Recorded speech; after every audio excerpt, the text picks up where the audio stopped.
اللهم صل على محمد اللهم صل على سيدي اللهم صل على محمد আসসালামু আলাইকুম রাহমাতুল্লাহ। আশা করি সবাই ভালো আছেন। আলহামদুলিল্লাহ। আল্লাহুম্মা রাব্বি জিদনি ইলমা রাব্বি শরহ লি সাদরি ওয়াসির লি আমরি ওয়াহলুল উকদাতাম মিন লিসানি ইয়াফকাহু কওলি নাসরুম মিনাল্লাহি ওয়া ফাতহুন করিব আস্তাগফিরুল্লাহ সাল্লাল্লাহু আলাইহি ওয়াসাল্লাম বিসমিল্লাহির রহমানির রহিম। আলহামদুলিল্লাহ, আজকে আমরা শুরু করতে যাচ্ছি আমাদের খুব ইম্পর্টেন্ট একটা টপিক, ক্রনিক কিডনি ডিজিজ বা সিকেডি, অনেকে ক্রনিক রিনাল ফেলিউর বা সিআরএফও বলে থাকেন। সো এই টপিকসটা কেন ইম্পর্টেন্ট? কারণ এই টপিকসটা থেকে আমাদের রিটেন কোয়েশ্চেন আসবে ইনশাআল্লাহ। এটা থেকে আমাদের ফ্রিকোয়েন্টলি ভাইভা কোয়েশ্চেন ধরা হবে, প্লাস এটা আমাদের লং কেজ আসার মতো একটা টপিকস। সো এরকম খুব কম টপিক্সই আছে যেগুলো রিটেন, ভাইভা, লং কেজ তিনটার জন্যই প্রয়োজন হয়। কথা বুঝাতে পারছি? সো আমরা খুব গুরুত্বের সাথে এটা একটু পড়ার চেষ্টা করব এবং লেকচার শেষে অবশ্যই নিজ নিজ কলেজে ফলো করা নোট বই থেকে কোয়েশ্চেন সলভ করব। কোনো প্রবলেম হলে অবশ্যই ইনশাআল্লাহ হোয়াটসঅ্যাপ একাডেমিক চ্যাট বক্সে জিজ্ঞেস করব। তো চলুন, এই যে ক্রনিক কিডনি ডিজিজ, দেখেন তার নামের সাথে পরিচয়। ক্রনিক কিডনি ডিজিজ দেখেন সিওপিডি, তাই না? ক্রনিক অবস্ট্রাকটিভ পালমোনারি ডিজিজ, এরকম একটা টপিক আমরা আপনাদেরকে পড়িয়েছি। সিওপিডি যেমন ইরিভার্সিবল একটা কন্ডিশন ছিল, ঠিক একই রকম এই যে সিকেডি, এটাও একটা ইরিভার্সিবল কন্ডিশন। অর্থাৎ কিডনির যদি 5% ড্যামেজ হয়, এই 5%কে আপনি আর আগের জায়গায় ফিরিয়ে আনতে পারবেন না। তাহলে সিকেডিয়ার ট্রিটমেন্টের আমাদের গোল, আমাদের প্রথম যে লক্ষ্য, সেটা হলো কি, যে টু প্রিভেন্ট দ্য প্রোগ্রেশন। অর্থাৎ আমরা এমন কিছু ট্রিটমেন্ট দেওয়ার চেষ্টা করব যাতে 5% থেকে সেটা 10% না হয়, বা হলো যাতে সেটা খুব স্লোলি হয়। কেমন? কারণ 10% ড্যামেজ হয়ে যাওয়ার পরে এটাকে আমরা আর আগের জায়গায় ব্যাক করতে পারবো না। সো সিকেডির মেইন ট্রিটমেন্টের আমাদের গোল কি? To prevent the progression of CKD. Okay, fine. এখন আসেন chronic kidney disease. That means বিষয়টা হচ্ছে কিডনি ড্যামেজ হয়ে যাচ্ছে। কিডনির ফাংশনাল ইউনিটের নাম কি? নেফ্রন। সো সিকেডিতে বেসিক্যালি একদম মাইক্রো লেভেল থেকে যদি আমরা বলি, এখানে আসলে নেফ্রনের ড্যামেজ হচ্ছে। কার ড্যামেজ হচ্ছে? নেফ্রনের ড্যামেজ হচ্ছে। ওকে, সো আমরা একটু গল্পের ছলে অ্যাজ ইউজুয়াল আমি যেভাবে আলহামদুলিল্লাহ লেকচারগুলো নেই, আমাদের ডেভিডসনে ঢোকার আগে আমি আপনাদেরকে একটা সাম আপ কথা বলবো, সামারি টাইপ একটা কথা বলবো প্যাথোফিজিওলজি নিয়ে। দেখবেন এরপর আমরা খুব সুইফটলি ইনশাল্লাহ আগাতে পারবো ইনশাল্লাহ। ওকে, আচ্ছা, এখন দেখেন তাহলে সিকেডি, এখানে ইরিভার্সিবল ড্যামেজ হচ্ছে কিডনির। আরো মাইক্রো লেভেল থেকে বললে নেফ্রনের। একটা নেফ্রনের দুটো পার্ট, একটা নাম্বার 1 হলো গ্লোমেরুলাস, নাম্বার 2 হলো টিউবিউলস, রেনাল টিউবিউলস। ক্লিয়ার? আচ্ছা, এখন দেখেন গ্লোমেরুলাসের যে ড্যামেজ, এগুলো কেন হয়? ওই যে গ্লোমেরুলার ডিজিজ, গ্লোমেরুলার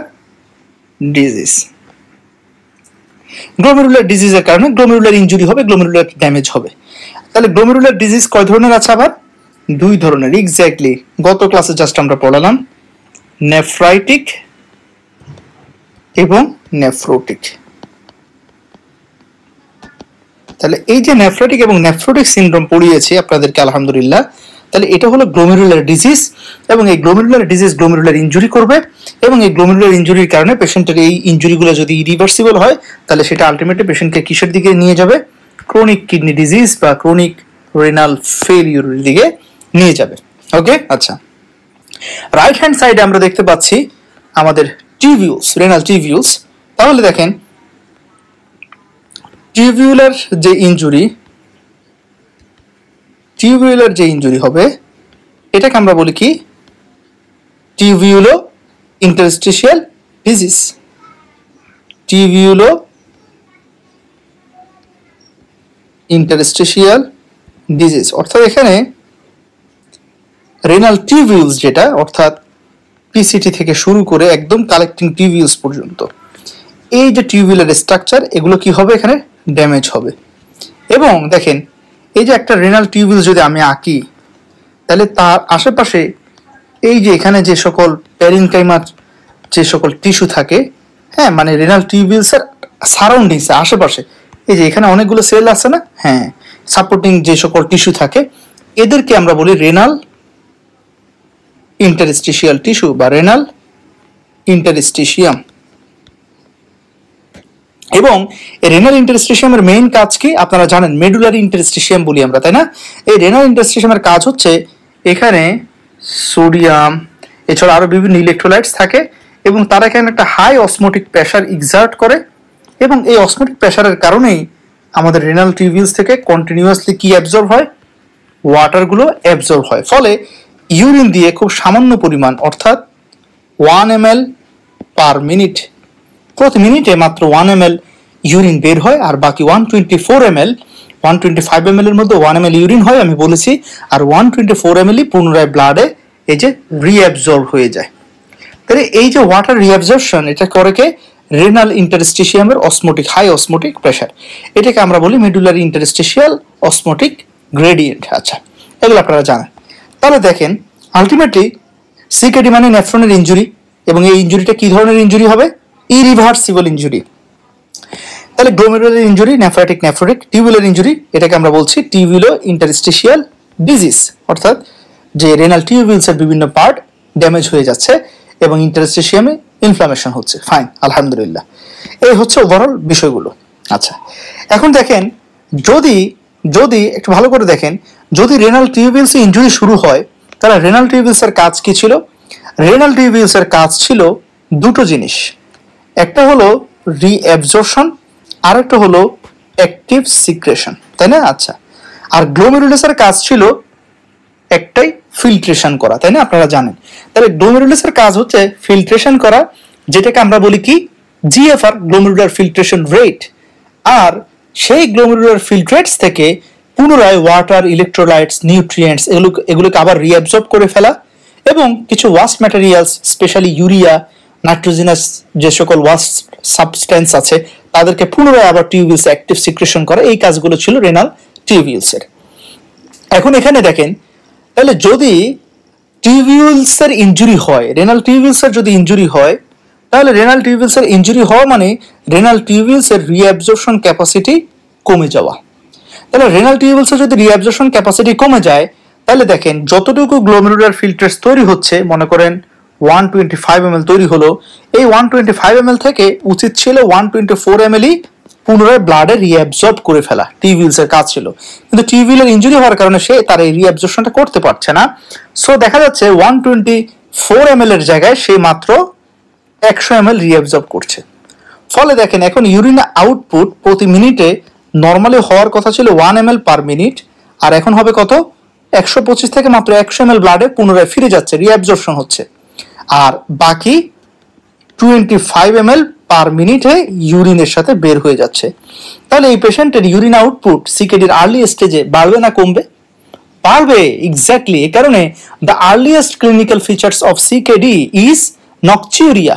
এই পেশেন্টদের রাত্রের বেলায় ঘন ঘন প্রস্রাব হয়, এটাকে আমরা কি বলি, নকচিউরিয়া।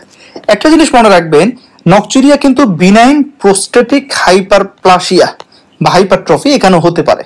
তাহলে দুটাকে আলাদা করব কিভাবে? যদি বিপিএইচ এর কারণে নকচিউরিয়া হয় তাহলে পেশেন্ট বলবে যে স্যার আমি প্রস্রাব করলে প্রস্রাব ক্লিয়ার হয় না, এবং আমি প্রস্রাব করে একটু পরে মনে হয় যে প্রস্রাবের আবার চাপ আসছে, আবার করতে গেলে প্রস্রাব আসতে দেরি হয়, হেজিটেন্সি থাকবে পেশেন্টের, হ্যাঁ, এবং পেশেন্টের অ্যাডিকুয়েটলি ব্লাডার ক্লিয়ার হবে না, প্রস্রাবের চাপ থেকে যাবে এবং লো স্ট্রিম থাকবে, পেশেন্টের ইউরিনারি ফ্লোটা লো ভ্যালোসিটিতে হবে।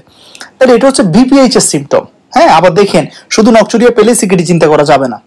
আর আরেকটা পেশেন্ট আসলো যে পেশেন্টের ডায়াবেটিস আছে, হাইপারটেনশন আছে, সাথে পেশেন্টের রাতে ঘন ঘন 2 বার 3 বার 4 বার প্রস্রাব করতে উঠতে হয়, তবে প্রস্রাব করতে তার কোনো হেজিটেন্সি হয় না, অর্থাৎ লো স্ট্রিম নাই, প্রস্রাব করার পর প্রস্রাব ক্লিয়ার করেই হয়, প্রস্রাব আটকে যাচ্ছে, পরিষ্কার হচ্ছে না, জ্যাম হয়ে আছে, এরকম কোনো অনুভূতি নাই, অর্থাৎ কোনো ব্লাডার আউটলেট অবস্ট্রাকশনের ফিচার নাই, কিন্তু পেশেন্টের রিকারেন্ট তার কি হচ্ছে, রাত্রে প্রস্রাব করতে উঠতে হচ্ছে। তাহলে এটা ইটসেলফ ডায়াবেটিসের একটা ক্লিনিক্যাল ফিচার হিসেবে হতে পারে পলিইউরিয়া, অথবা ডায়াবেটিস লং টাইম থাকতে থাকতে পেশেন্টের সিকেডি হয়ে সেখান থেকে পেশেন্টের টিউবুলো ইন্টারস্টিশিয়াল ইনজুরি হয়ে সেখান থেকে পেশেন্টের রিঅ্যাবজর্পশন হ্যাম্পার হয়ে সেখান থেকে পেশেন্টের নকচিউরিয়া হচ্ছে, এটাও হতে পারে। ওকে, তাহলে নকচিউরিয়া একটা সিকেডির ফিচার্স, এটা আমরা মাথায় রাখবো ইনশাল্লাহ। এবং এটা কেন হচ্ছে? টিউবুলার রিঅ্যাবজর্পশন ক্যাপাসিটি কমে যাওয়ার কারণে হচ্ছে। ওকে, অন্যদিকে দেখেন যদি গ্লোমেরুলার ইনজুরি হয়, যেমন নেফ্রোটিক সিনড্রোমের কারণে যদি পেশেন্ট সিকেডির দিকে প্রোগ্রেস করে, আমরা বারবার আপনাদের বলেছি নেফ্রোটিকের ক্ষেত্রে ম্যাক্সিমাম ক্ষেত্রে কি হয়, আলটিমেটলি এই নেফ্রোটিক এগুলো পেশেন্টকে ক্রনিক কিডনি ডিজিজের দিকে নিয়ে যায়। তবে সবচেয়ে ভালো ছিল প্রগনোসিস কার? Minimal change disease in paediatric age group. Okay fine, যেটা সিকেডির দিকে প্রোগ্রেশন খুবই কম হতো আলহামদুলিল্লাহ। ঠিক আছে, ওকে, এরপর আসেন, তাহলে দেখেন যদি গ্লোমেরুলাসের মধ্যে ইনজুরি হয়, তাহলে গ্লোমেরুলাসের কাজ ছিল গ্লোমেরুলার ফিল্ট্রেটস তৈরি করা, অর্থাৎ জিএফআর তৈরি করা। তাহলে গ্লোমেরুলার যদি ইনজুরি হয়, ছাঁকনিটা জ্যাম হয়ে গেছে, ছাঁকনিটা ফাইব্রোসিস হয়ে বন্ধ হয়ে গেছে, তাহলে এখন আর ছাঁকনি দিয়ে চা পাতা কি ফিল্টার্ড হবে? মানে চা কি আসবে না, কারণ ছাঁকনি তো জ্যাম হয়ে অবলিটারেটেড হয়ে গেছে, ফাইব্রাস টিস্যু দিয়ে স্কার্ড হয়ে গেছে। ফলে যদি গ্লোমেরুলার ইনজুরি হয়, তাহলে পেশেন্টের আস্তে আস্তে জিএফআরটা বাড়বে না কমবে? অবশ্যই কমবে। এটাই হচ্ছে আমাদের মেইন প্যাথোলজি। তাহলে দেখেন শুরুর দিকে হয়তো পেশেন্টের টিউবুলার ইনজুরির কারণে জিএফআর বাড়তে পারে, কিন্তু আলটিমেটলি এরপরে followed by progressive decrease of GFR, সময়ের সাথে সাথে পেশেন্টের গ্লোমেরুলার ফিল্ট্রেশন রেট কমতেই থাকবে এবং এই জিএফআর কে আমরা এস্টিমেটেড ভাবে মেজার করি, এস্টিমেটেড জিএফআর। আমরা জিএফআর নিয়ে ডিটেইলস আপনাদেরকে কথা বলেছি আলহামদুলিল্লাহ। সো এই যে জিএফআর যে কমে যাচ্ছে, এই যে জিএফআর কমা, এটার ভিত্তিতে আমরা পেশেন্টের সিকেডি কে স্টেজিং করি। এটা পেশেন্টের stage 1, stage 2, stage 3A, 3B, 4, 5, তাই না, এন্ড স্টেজ রেনাল ডিজিজ, এইভাবে এই যে স্টেজিং করি, এটা কিসের ভিত্তিতে করি? জিএফআর কতটুকু কমেছে সেইটার বেসিসে। সো এই যে জিএফআর, এটা আমাদের জন্য খুবই ক্রুশাল একটা ইস্যু।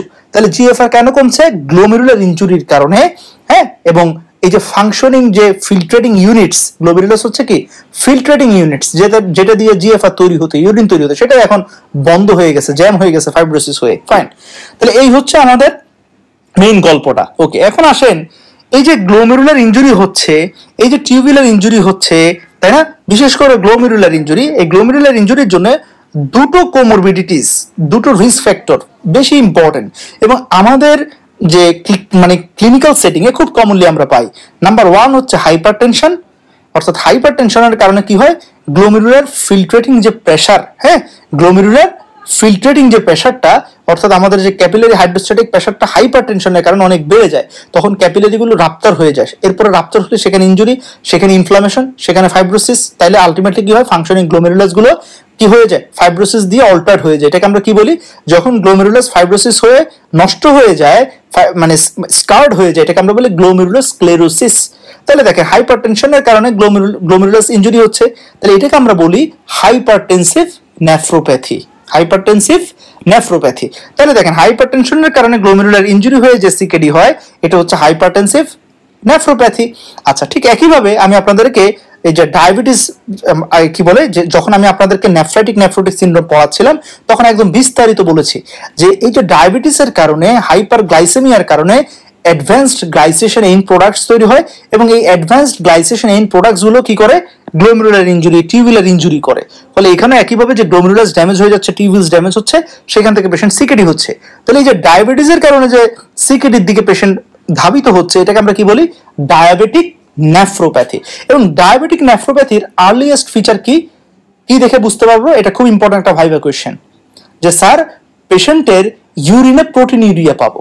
তাহলে দেখেন কারো ডায়াবেটিসের কারণে তার ডায়াবেটিক নেফ্রোপ্যাথি শুরু হচ্ছে কিনা, এটা একদম আর্লি স্টেজে ধরার ওয়ে কি? তখন তার জিএফআর ফল করা শুরু করে নাই, কিন্তু আপনি বুঝে যাবেন ইনশাল্লাহ, আল্লাহ না করুক, যে সামনের দিকে তার হয়তো ডায়াবেটিক নেফ্রোপ্যাথি ডেভেলপ করতে পারে। সেটা হচ্ছে তার ইউরিনে প্রোটিন যাচ্ছে কিনা। যদি ইউরিনে প্রোটিন যায় এবং ডেভিডসন অনুযায়ী সেটা হচ্ছে মোর দেন 1 গ্রাম পার 24 আওয়ার্স, তাহলে বুঝতে হবে এটা গ্লোমেরুলার অরিজিন।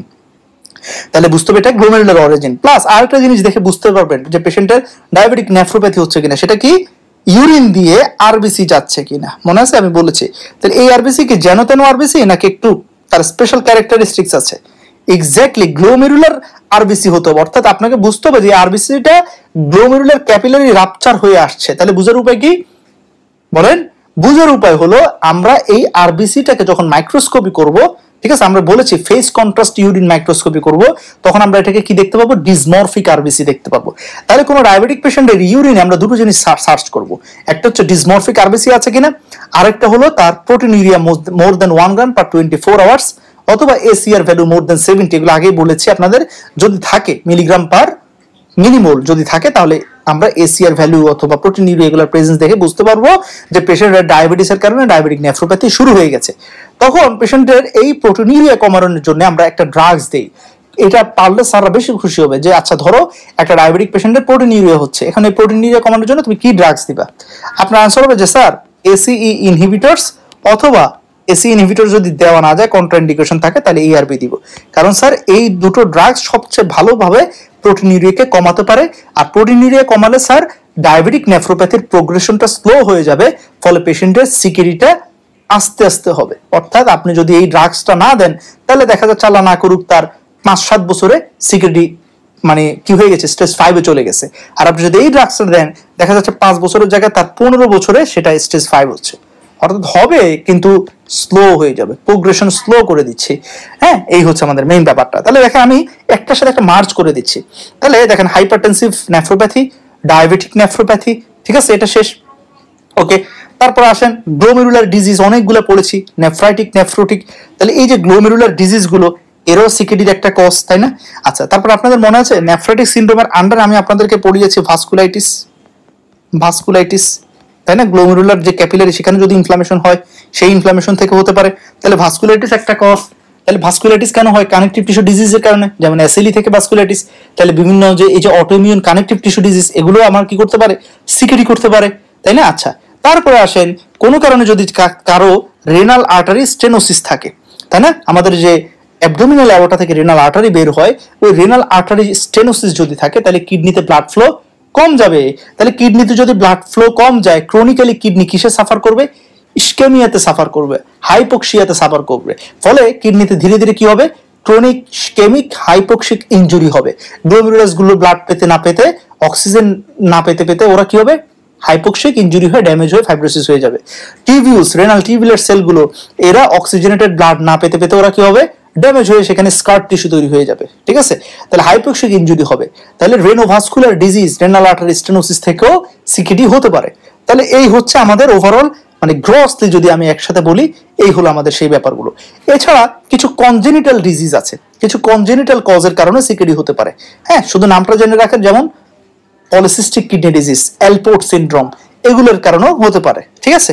আচ্ছা, তাহলে দেখেন এই যে কথাগুলো বললাম, এগুলোই হচ্ছে এই বক্সে দেওয়া, এবং এই কজগুলো যদি আপনাকে স্যার জিজ্ঞেস করে আর আপনি যদি না পড়েন, তাহলে এটা একটা গ্রস মিস্টেক এবং আপনার ফেল করার সম্ভাবনা আছে। তাহলে এটা ভুল করা কোনোভাবেই যাবে না, এটা মাথায় রাখবেন, ঠিক আছে? এটা মানে মানে খুবই ইম্পর্টেন্ট, এই জিনিসটা ভুল করা যাবে না। ওকে, তাহলে আমরা দেখলাম যে সিকেডির প্যাথোফিজিওলজি কি, সিকেডির কজ কি, ডায়াবেটিস মেলাইটাস, ইন্টারস্টিশিয়াল ডিজিজ, এখানে লেখেন টিউবিউলার ইন্টারস্টিশিয়াল ডিজিজ, অর্থাৎ টিউবিউলার ইনজুরি হচ্ছে। তারপরে গ্লোমেরুলার ডিজিজ, অর্থাৎ নেফ্রাইটিক এবং নেফ্রোটিক। হ্যাঁ, তারপরে হাইপারটেনসিভ নেফ্রোপ্যাথি, তারপরে কি বলেছে, সিস্টেমিক ইনফ্লামেটরি ডিজিজ, যেমন এসএলই, ঠিক আছে, এসএলই। তারপর আর কি হতে পারে, সিস্টেমিক স্ক্লেরোসিস, এগুলো যে মানে যে কোনো কানেকটিভ টিস্যু ডিজিজ, হ্যাঁ, যারা আমাদের কি করতে পারে, immune complex deposition induced glomerular injury করতে পারে। তারপরে রেনোভাস্কুলার ডিজিজ বলেছি, রেনাল আর্টারি স্টেনোসিস। তারপরে বিভিন্ন কনজেনিটাল কজ দুটো বলেছি, পলিসিস্টিক কিডনি ডিজিজ আর একটা হচ্ছে এলপোর্ট সিনড্রোম, ঠিক আছে? আচ্ছা, বিভিন্ন প্রোটিন মিসফোল্ডেড প্রোটিন ডিপোজিট হয়ে ড্যামেজ হতে পারে। আর আননোন কিছু কজ আছে, রেয়ারলি 5 to 10%। হ্যাঁ, তবে ক্লিনিক্যালি আসলে অনেক ম্যাক্সিমাম ক্ষেত্রে আমরা মানে ডায়াবেটিস, হাইপারটেনশন, এটা তো আমরা অহরহ পাই আমাদের দেশে, এবং এটার কারণে মূলত আমরা সিকেডিগুলো হয়ে থাকে আমাদের দেশের পার্সপেক্টিভে। তবে যদি পেশেন্টের ডায়াবেটিস এবং হাইপারটেনশন আমরা না পাই এবং নেফ্রোটিক সিনড্রোমের হিস্ট্রি না থাকে, ঠিক আছে, তখন আমরা এটাকে আননোন ইটিওলজি হিসেবে ট্রিট করি। আচ্ছা, সো এই হলো আমাদের ব্যাপারটা। ওকে, এখন আসেন এই যে সিমটমগুলো যদি আমরা একটু দেখেন, তাহলে প্রথম যে সিমটমটা আমি আপনাদের বলেছি যে এখানে পেশেন্টের একটা নকচিউরিয়া থাকবে। কি বলেছি, নকচিউরিয়া। হ্যাঁ, রাতে বারবার তার প্রস্রাব করতে উঠতে হতে পারে, এই একটা ফিচার্স পেশেন্টের হতে পারে। আচ্ছা, তারপরে আসেন দেখেন এখানে খুবই ইন্টারেস্টিং, এবং এটা আপনারা অলরেডি জানেন, আমি জানি, সেটা হলো যে দেখেন সিকেডি কত ভয়ানক একটা জিনিস, যে ইজিএফআর 30 এর নিচে না আসা পর্যন্ত ম্যাক্সিমাম সিকেডি পেশেন্টের কোনো ক্লিনিক্যাল সিমটম থাকে না। কথা বুঝতে পারতেছেন? দেখেন তাহলে নর্মালি আমাদের ইজিএফআর এর ভ্যালু কত? দেখেন এখানে সিকেডি এর একটা স্টেজিং আছে, এই স্টেজিং এর ছবিটা হাতে লিখে আপনারা লাগিয়ে দিবেন ডেস্কে ইনশাল্লাহ। এই যে দেখেন আলহামদুলিল্লাহ সেই স্টেজিং এর চার্টটা, এটা একদম ডেস্কের সামনে লাগিয়ে রাখতে হবে, পুরো লাইফ টাইম এটা লাগবে ইনশাল্লাহ, মনে রাখবেন। দেখেন আপনারা যদি ভালো করে দেখেন যে এখানে সিকেডি এর স্টেজিংটা যদি দেখেন যে স্টেজ 1, 2, 3, স্টেজ 3 কে আবার দুটো সাবটাইপে ভাগ করেছি, 3A, 3B, তারপরে 4, 5।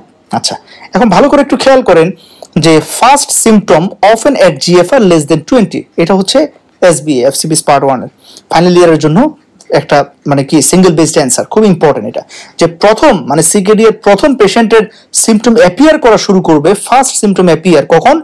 যখন জিএফআর 20 এর নিচে চলে যাবে, যখন জিএফআর 20 এর নিচে চলে যাবে, এটা একটা কোয়েশ্চেন। আচ্ছা দেখেন আর স্টেজ 3B তে দেখেন, স্টেজ 3B তে অনেকের, সবার না কিন্তু, স্টেজ 3B তে অনেকের অ্যানিমিয়া দেখা দিতে পারে, যে anaemia in some patients at stage 3B। Okay, তাহলে আমরা বুঝলাম যে যদি অ্যাজ এ হোল সবার ক্ষেত্রে চিন্তা করি, পেশেন্টদের সিম্পটম, সিকেডি এর সিম্পটম অ্যাপিয়ার করা শুরু করবে কখন? ইজিএফআর যখন 20 এর নিচে ফল করবে। কারো ক্ষেত্রে স্টেজ 3B, তাহলে স্টেজ 3B মানে কি? যখন ইজিএফআর 45 এর নিচে চলে আসবে, এই যে দেখেন 30 to 44, তাহলে এই লেভেলে, অর্থাৎ 44 এর নিচে, তাহলে এই লেভেলে অনেকের ক্ষেত্রে অ্যানিমিয়া আসতে পারে। কেমন? এবং এই অ্যানিমিয়াটা মাইক্রোসাইটিক হাইপোক্রোমিক, নর্মোসাইটিক নর্মোক্রোমিক, দুই ধরনের অ্যানিমিয়াই হতে পারে। আচ্ছা, আর আরেকটা ইনফরমেশন দেখেন, স্টেজ 5 সিকেডি দেখেন, একটু ভালো করে খেয়াল করেন, স্টেজ 5 সিকেডি এই ক্ষেত্রে জিএফআর লেস দেন 15, কেমন? এবং পেশেন্টের ডায়ালিসিস শুরু করা প্রয়োজন হতে পারে। ওকে, মোস্ট অফ দ্য টাইম দেখা যায় ইজিএফআর লেস দেন 10 নামলে আসলে ডায়ালিসিস অথবা রেনাল ট্রান্সপ্ল্যান্ট প্রয়োজন হয়। তাহলে এই যে ডায়ালিসিস করা অথবা রেনাল ট্রান্সপ্ল্যান্ট, কিডনি ট্রান্সপ্ল্যান্ট করা, এই দুটোকে আমরা একসাথে বলি রেনাল রিপ্লেসমেন্ট থেরাপি, আরআরটি। কেমন? তাহলে দেখেন স্টেজ 5 সিকেডিতে ডায়ালিসিস বা কিডনি ট্রান্সপ্ল্যান্ট না করলে যদি পেশেন্টের মারা যাওয়ার সম্ভাবনা থাকে, তাহলে সেই স্টেজ 5 সিকেডিকে আমরা বলি এন্ড স্টেজ রেনাল ডিজিজ, ইএসআরডি। মানে এখন আমাদের হাতে রেনাল রিপ্লেসমেন্ট থেরাপি দেওয়া ছাড়া আর কোনো উপায় নাই। দ্যাট মিনস স্টেজ 5 সিকেডিকে আমরা দুই ভাগে ভাগ করতে পারবো। কারো ক্ষেত্রে হচ্ছে এখনো আমরা কনজারভেটিভ ট্রিটমেন্ট দিয়ে কাজ চালাতে পারবো, পেশেন্টের ইনশাল্লাহ সার্ভাইভ করা সম্ভব। আরেকটা হচ্ছে নো ওয়ে, পেশেন্টের আর সার্ভাইভ করা সম্ভব না রেনাল রিপ্লেসমেন্ট থেরাপি দেওয়া ছাড়া, নাউজুবিল্লাহ, একমাত্র আল্লাহ এটা ভালো জানে, মেডিকেলের গাইডলাইন অনুযায়ী জাস্ট বলছি, হ্যাঁ, বাট আমরা এটা মনে প্রাণে বিশ্বাস করছি না। তাহলে তখন সেই সিচুয়েশনটাকে আমরা বলবো এন্ড স্টেজ রেনাল ডিজিজ বা ইএসআরডি। ওকে, এই কয়েকটা জিনিস এখান থেকে আপনাদেরকে জানলে হবে। বেশি কোয়েশ্চেন ধরে স্যার এই দুটো, যে ফার্স্ট সিম্পটম ইজিএফআর কত নিচে আসলে হয়, আর স্টেজ 3B তে অথবা অ্যানিমিয়া কোন স্টেজে আসে, তাহলে তখন বলবেন যে স্যার স্টেজ 3B তে প্রথম অ্যানিমিয়া আসতে পারে এবং কি ধরনের অ্যানিমিয়া হতে পারে বলেছি। ওকে, সো এটা হচ্ছে আমাদের ব্যাপারটা। তাহলে আপনারা যদি একটু খেয়াল করেন, দেখেন এই যে বিভিন্ন ডাউনগ্রেডিং এর যে স্টেজিংটা করছি, এটা কিসের ভিত্তিতে করছি? জিএফআর এর ভিত্তিতে। এখন আমরা তো জিএফআর মেজার করি না, আমরা ক্লিনিক্যালি কি করি? ইজিএফআর মেজার করি। এবং আমি আপনাদেরকে গ্লোমেরুলার নেফ্রাইটিস পড়ানোর সময় বলেছি যে ইজিএফআর যত কমের দিকে আসবে, অর্থাৎ সিকেডি যত খারাপের দিকে চলে আসবে, তখন কিন্তু আর ইজিএফআর মেজার করলে আমরা ভুল করব, কারণ তখন ইজিএফআর মেজারমেন্ট আমাদেরকে ফলসলি অ্যাসিওর করবে। তখন আমাদেরকে কি করতে হবে? ওই যে 24 আওয়ার্স ম্যানারে, অর্থাৎ অ্যাবসলিউটলি যে ইনুলিন, তাই না, ইনুলিন দিয়ে আমরা কি করব? অ্যাবসলিউট জিএফআরটা মেজার করতে হবে। কিন্তু যদি আর্লিয়ার স্টেজের দিকে, স্টেজ 1, 2, 3, এই সময় আমরা ইজিএফআর মেজার করে মোটামুটি কি করতে পারবো? ট্রিটমেন্ট চালাতে পারবো ইনশাল্লাহ। ওকে, এটা একটু মাথায় রাখবেন, ঠিক আছে? ওকে, তাহলে দেখেন এই যে জিএফআর মোর দেন 90, এটা হচ্ছে স্টেজ 1। তারপর দেখেন stage 2 60 to 89, stage 3A 45 to 59, stage 3B 30 to 44, তারপর 15 to 29, 4 লেস দেন 15 হলে স্টেজ 5, ঠিক আছে? আর স্টেজ 5 এর যেটা রেনাল রিপ্লেসমেন্ট থেরাপি ছাড়া আর সার্ভাইভ করা আল্লাহ না করুক সম্ভব না, সেটাকে আমরা বলি এন্ড স্টেজ রেনাল ডিজিজ বলেছি। সো এই ব্যাপারগুলো মনে রাখবেন, এবং এটা খুব ইম্পর্টেন্ট, অর্থাৎ কোন স্টেজের ইজিএফআর ভ্যালু কত, এটা আপনাকে জানতে হবে ইনশাআল্লাহ। ওকে, এখন আসেন দেখেন একদম সহজ ক্লিনিক্যাল ফিচারে যদি আপনারা একটু খেয়াল করেন, তাহলে আমাদের কিডনির মেইন ফাংশন কি ছিল বলেন তো? কিডনির মেইন ফাংশন ছিল এক্সক্রিটরি ফাংশন, অর্থাৎ সে বেসিক্যালি ইউরিয়া সাথে বিভিন্ন নাইট্রোজেনাস ওয়াস্ট প্রোডাক্ট বডি থেকে বের করতো। তাহলে এখন যেহেতু কিডনির এই যে গ্লোমেরুলার ফিল্ট্রেশন কমে যাচ্ছে, জিএফআর কমে যাচ্ছে, তাহলে বডির মধ্যে ইউরিয়া জমতে থাকবে। তাহলে এই যে ইউরিয়া অ্যাকিউমুলেশনের কারণে, বিভিন্ন নাইট্রোজেনাস ওয়াস্ট প্রোডাক্ট অ্যাকিউমুলেশনের কারণে বডিতে কি হবে, বিভিন্ন টক্সিক ফেনোমেনা দেখা দিতে শুরু করবে, হাইপার ইউরেমিয়ার। ওকে, আচ্ছা, তাহলে নাম্বার 1 আমরা দেখলাম যে সিকেডিতে পেশেন্টের বডিতে ইউরিয়া লেভেল বেড়ে যাবে। ইউরিয়া তৈরি হয় কোত্থেকে? আমরা যে প্রোটিন খাই সেটা ভেঙে অ্যামাইনো অ্যাসিড হয়, এই অ্যামাইনো অ্যাসিডকে লিভার কিসে কনভার্ট করে? ইউরিয়াতে কনভার্ট করে, আর এই ওয়াটার সলিউবল ইউরিয়াটা কিডনির মাধ্যমে এক্সক্রিট হয়। তাহলে দেখেন সিকেডি পেশেন্টদেরকে প্রোটিন রেস্ট্রিকশন দিতে হবে। তাহলে প্রোটিন রেস্ট্রিকশন দিলে কি হবে? তার যেহেতু ইউরিয়া এক্সক্রিশন কমে গেছে, এই কারণে আমাদের কি করতে হবে? ইউরিয়া জেনারেশন কমিয়ে ফেলতে হবে। কিভাবে? প্রোটিন রেস্ট্রিকশন দিয়ে। তবে আবার সিভিয়ার রেস্ট্রিকশন দেওয়া যাবে না, কারণ সিকেডিতে এমনিতেই মেটাবলিক অ্যাসিডোসিসের কারণে প্রোটিন এটা কি হয়, এখানে একটা নেগেটিভ ব্যালেন্স হয়, পেশেন্টের এমনিতে বডিতে একটা ক্যাটাবলিজম শুরু হয়, প্রোটিন ব্রেকডাউন হয়। সো আপনি যদি আবার এদিকে তাকে ডায়েটারি প্রোটিন রেস্ট্রিকশন দেন, তার নেগেটিভ প্রোটিন ব্যালেন্স হয়ে পেশেন্ট কি হয়ে যাবে? তার ক্যাটাবলিক স্টেট হতে পারে। ওকে, সো এটা আপনাকে ক্লিনিক্যালি জাজ করতে হবে, বিশেষ করে মানে লেটার স্টেজের দিকে। তারপরে আসেন যে এই যে পেশেন্টের ইউরিয়া লেভেল বেড়ে যাচ্ছে, এই ইউরিয়া লেভেল বাড়ার কারণে পেশেন্টের কি কি ক্লিনিক্যাল ফিচার্স পাবো? আমরা যদি এই ডায়াগ্রামটা দেখি, দেখেন নাম্বার 1 যে ইউরিয়া বাড়ার কারণে পেশেন্টের ইউরেমিক এনকেফালোপ্যাথি হবে। তাহলে পেশেন্টের অল্টার্ড কনসাসনেস হবে, পেশেন্ট ড্রাউজি হয়ে যাবে, টাইম প্লেস পারসন বুঝতে পারবে না। দেখবেন একজন পেশেন্ট আসলো, পেশেন্টের প্রিভিয়াস ডায়াবেটিস হাইপারটেনশনের হিস্ট্রি আছে, পেশেন্টের এখন একটু ড্রাউজি, সে সকালবেলাকে বলছে রাত 2টা বাজছে দিনের, সে বলছে যে এখন বাচ্চা রাত 10টা, তারপরে সে দুপুরে ভাত খেয়েছে কিন্তু আপনাকে বলছে না আমি খাই নাই। অর্থাৎ টাইম প্লেস পারসন ওরিয়েন্টেশন এগুলো অল্টার, পেশেন্ট ড্রাউজি। এবং পেশেন্টের ক্লিনিক্যালি আপনি দেখতে পাচ্ছেন পেশেন্টের অ্যানিমিয়া আছে 2+ অথবা 3+, এবং বিপি চেক করে দেখলেন পেশেন্টের ব্লাড প্রেশার হচ্ছে 180/100। তাহলে আমরা ক্লিনিক্যালি পেশেন্টের অ্যানিমিয়া পাচ্ছি, হাইপারটেনশন পাচ্ছি, পেশেন্টের আগে থেকে ডায়াবেটিস মেলাইটাসের হিস্ট্রি আছে, পেশেন্ট হচ্ছে এখন ড্রাউজি। তাহলে আমাদের ক্লিনিক্যাল ডায়াগনোসিস যে এটা পেশেন্টের সিকেডি উইথ ইউরেমিক এনকেফালোপ্যাথি। ওকে, আর যদি সিএলডি হয়, সিএলডির ক্ষেত্রে এরকম পেশেন্টের অল্টার্ড কনসাসনেস হতে পারে, কিন্তু তখন সেটাকে আমরা কি বলি? Ammonia induced encephalopathy. দেখেন তাহলে সিএলডি তো এনকেফালোপ্যাথি হয়, সেটা অ্যামোনিয়ার কারণে হয়, কারণ বডিতে অ্যামোনিয়া জমে যাচ্ছে, লিভার অ্যামোনিয়াকে ইউরিয়াতে কনভার্ট করতে পারছে না, আর এখানে ইউরিয়া বডি থেকে এক্সক্রিট হতে পারছে না, এই কারণে ইউরেমিক এনকেফালোপ্যাথি হচ্ছে। খুব ইন্টারেস্টিং, মনে রাখতে হবে কোনটাতে কি হচ্ছে। ওকে, তাহলে 1 নম্বর হচ্ছে আমরা উপর থেকে আসলে ইউরেমিক এনকেফালোপ্যাথি পেলাম। কেমন? আচ্ছা, তাহলে ইউরেমিক এনকেফালোপ্যাথি থেকে পেশেন্টের এরকম একটা অল্টার্ড কনসাসনেস আসতে পারে। সাথে আসেন যে এই যে পেশেন্টের ইউরিয়া, এই ইউরিয়াটা কি করে? বিভিন্ন আমাদের যে সেরাস মেমব্রেন আছে সেখানে ইনজুরি করে, ইনফ্লামেশন করে, তার একটা সাইটোটক্সিক ইফেক্টের কারণে। ফলে কি হবে? ইউরেমিক পেরিকার্ডাইটিস হবে। ফলে ইউরেমিক পেরিকার্ডাইটিস হলে পেশেন্ট আমাকে একটা সেন্ট্রাল চেস্ট পেইন কমপ্লেন করতে পারে পেরিকার্ডাইটিসের, পেশেন্টের পালপিটেশন থাকতে পারে, ব্রেথলেসনেস থাকতে পারে, তাই না? তারপরে পেশেন্টের চেস্ট যদি অস্কালটেট করেন আপনি পেরিকার্ডিয়াল রাব পেতে পারেন। তাহলে এটা হচ্ছে ইউরেমিক পেরিকার্ডাইটিসের কারণে। আচ্ছা, তারপরে আর কি পেতে পারি? আর কি পেতে পারি? এই যে হাইপার ইউরেমিয়া, এটা আমাদের নেইল বেডে যে মেলানোসাইট থাকে তাদেরকে স্টিমুলেট করে, ফলে মেলানোসাইট তখন বেশি বেশি কি করে মেলানিন তৈরি করে, ফলে আমাদের নেইলে তখন কিছু ভার্টিক্যাল ব্রিজ তৈরি হবে। ঠিক আছে, এটাকে আমরা বলি brown line pigmentation of nails. Brown line pigmentation of nails এটা কি ধরনের? ভার্টিক্যাল। তাহলে এটা যদি আমি আপনাদেরকে ছবি দেখাই, এখানে আমি আপনাদেরকে ছবি অ্যাটাচমেন্ট করে দিয়েছি। এই যে দেখুন ছবিটা, এই যে আলহামদুলিল্লাহ পেয়ে গেছি।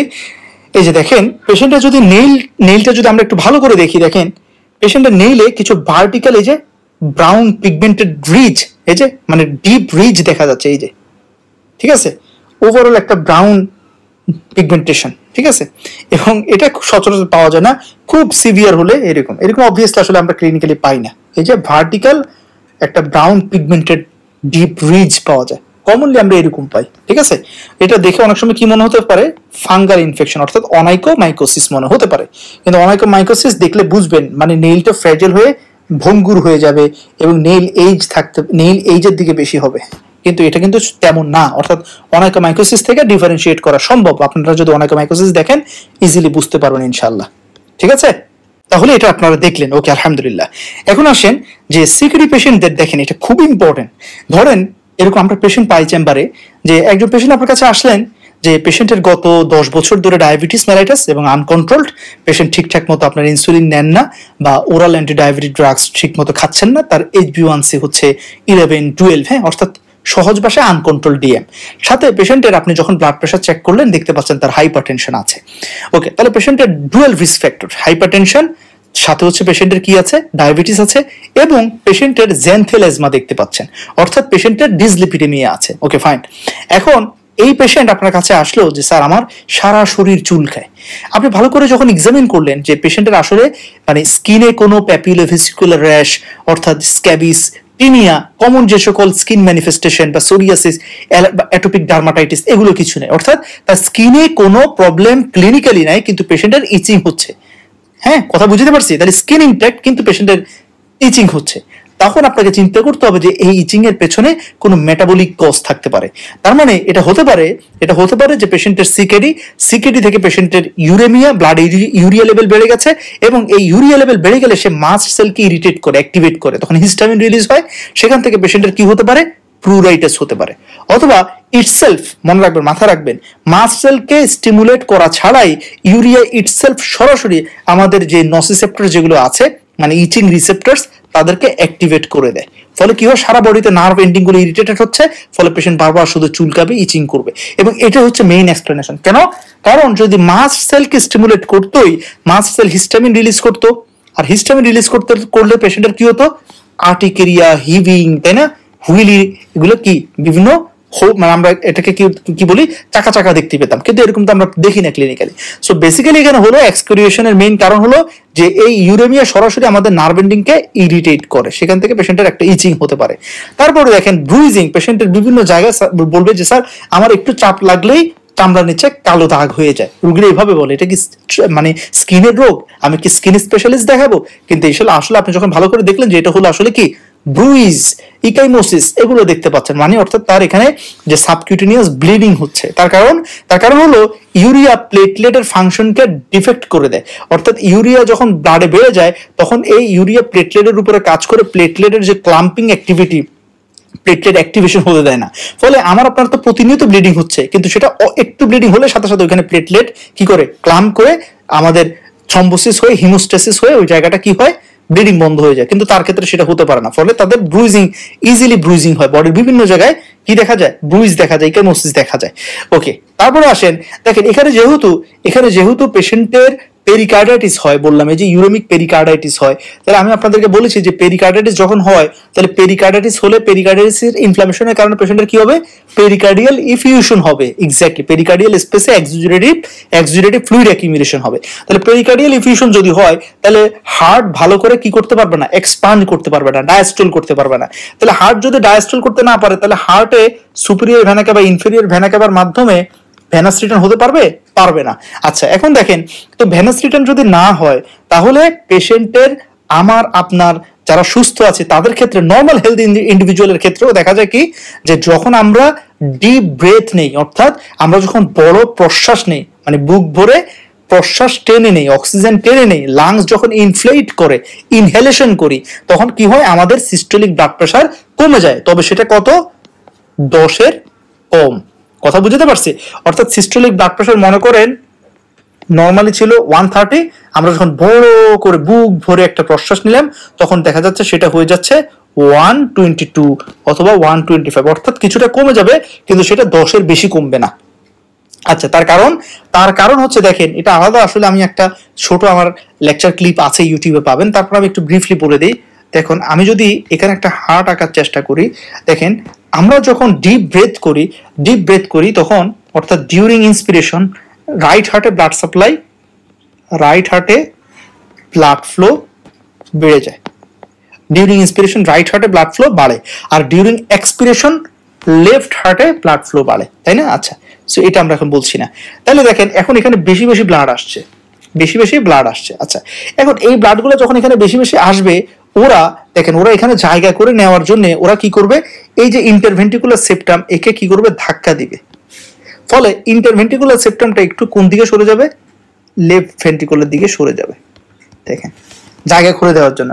ফলে এখন এখন আমার রাইট ভেন্ট্রিকুলার শেপটা কেমন, এই যে এরকম হয়ে গেছে। অর্থাৎ এই যে বেশি বেশি ব্লাড আসছে তাদেরকে জায়গা করে দেওয়ার জন্য। ফলে এই যে ইন্টারভেন্ট্রিকুলার সেপ্টামের ধাক্কায় লেফট ভেন্ট্রিকুলার ভলিউম কি হলো, কমে গেল। আচ্ছা, এখন বলেন তো আমাদের সিস্টেমিক ব্লাড প্রেশার এটা মেনটেন করে কে, রাইট ভেন্ট্রিকল না লেফট ভেন্ট্রিকল? Left ventricle. তাহলে লেফট ভেন্ট্রিকুলার ভলিউম যেহেতু কমে গেছে, তাহলে লেফট ভেন্ট্রিকুলার ব্লাড আসবে কম, তাহলে লেফট ভেন্ট্রিকল থেকে স্ট্রোক ভলিউম বেরোবে কম, তাহলে কার্ডিয়াক আউটপুট কম, তাহলে সিস্টোলিক ব্লাড প্রেশার, কার্ডিয়াক আউটপুটের সাথে কার সম্পর্ক, সিস্টোলিক ব্লাড প্রেশার, তাহলে সিস্টোলিক ব্লাড প্রেশার কমে যাবে। এক্স্যাক্টলি। তাহলে ডিউরিং এক্সপিরেশন কি হবে, জাস্ট উল্টা ঘটনাটা, ডিউরিং এক্সপিরেশন লেফট হার্টে ব্লাড ফ্লো বেড়ে যাবে, তাই না? কারণ লাংস যখন স্কুইজিং করবে, নিঃশ্বাস যখন আপনি ফেলে দিবেন তখন লাংস কি হয়, স্কুইজিং করে চুপসে যায়, তখন লাংস থেকে সব ব্লাডগুলো সাই সাই করে লেফট হার্টে আসতে থাকে। তখন এবার বলবে ভাই একটু আগে তো তুমি আমাকে ধাক্কা দিয়েছিলে, এবার আমি তোমাকে ধাক্কা দিব, দেখেন তখন এটা এরকম হয়ে যাবে। তাহলে এখন লেফট হার্টে বেশি বেশি ব্লাড আসছে কখন, ডিউরিং এক্সপিরেশন, ফলে স্ট্রোক ভলিউম বেড়ে যাবে, সিস্টোলিক ব্লাড প্রেশার বেড়ে যাবে। আচ্ছা, তার মানে আমরা বুঝতে পারলাম যে ডিউরিং ইন্সপিরেশন আমি আপনি সব সুস্থ মানুষের ক্ষেত্রে সিস্টোলিক ব্লাড প্রেশার কিছুটা কমে যায়, তবে সেটা 10-এর চেয়ে কম কমবে। কিন্তু দেখেন একটু ভালো করে খেয়াল করেন, যদি কারো পেরিকার্ডিয়াল ইফিউশন হয়, এই যে ইউরেমিক পেরিকার্ডিটিস, সেখান থেকে পেরিকার্ডিয়াল ইফিউশন হয়ে গেল। অর্থাৎ পেরিকার্ডিয়াল ইফিউশন হওয়া মানে কি, লাংসকে চারপাশ থেকে এই যে পেরিকার্ডিয়াল অ্যাক্সেস ফ্লুইড গুলো চেপে ধরে রাখছে। ফলে যখন ডিউরিং ইন্সপিরেশন রাইট হার্টে ব্লাড ফ্লো বাড়বে, তখন এই যে ইন্টারভেন্ট্রিকুলার সেপ্টামের ধাক্কা এটা আরো বেশি পড়বে। কেন বেশি পড়বে, কারণ পেরিকার্ডিয়ামে যখন, অর্থাৎ পেরিকার্ডিয়াল স্পেসে যখন কোনো অ্যাক্সেস ফ্লুইড থাকে না, তখন এই যে আমার রাইট ভেন্ট্রিকল এটার ওয়ালটা এদিকেও একটু বাড়ে, এদিকেও ইন্টারভেন্ট্রিকুলার সেপ্টাম সরে জায়গা করে দেয়। কিন্তু যখন এখানে অ্যাক্সেস ফ্লুইড, তখন রাইট ভেন্ট্রিকল এক্সপান্ড করার সুযোগ শুধুমাত্র ইন্টারভেন্ট্রিকুলার সেপ্টামকে ধাক্কা দেওয়ার মাধ্যমে। ফলে নর্মালি আমার আপনার ক্ষেত্রে ধাক্কাটা এরকম হবে, কিন্তু পেরিকার্ডিয়াল ইফিউশন থাকলে ধাক্কাটা এরকম হবে। অর্থাৎ লেফট ভেন্ট্রিকুলার ভলিউমটা রিলেটিভলি বেশি কমে যাবে, ফলে systolic blood pressure during inspiration relatively বেশি কমে যাবে, অর্থাৎ মোর দেন 10 মিলিমিটার অফ মার্কারি ফল করবে।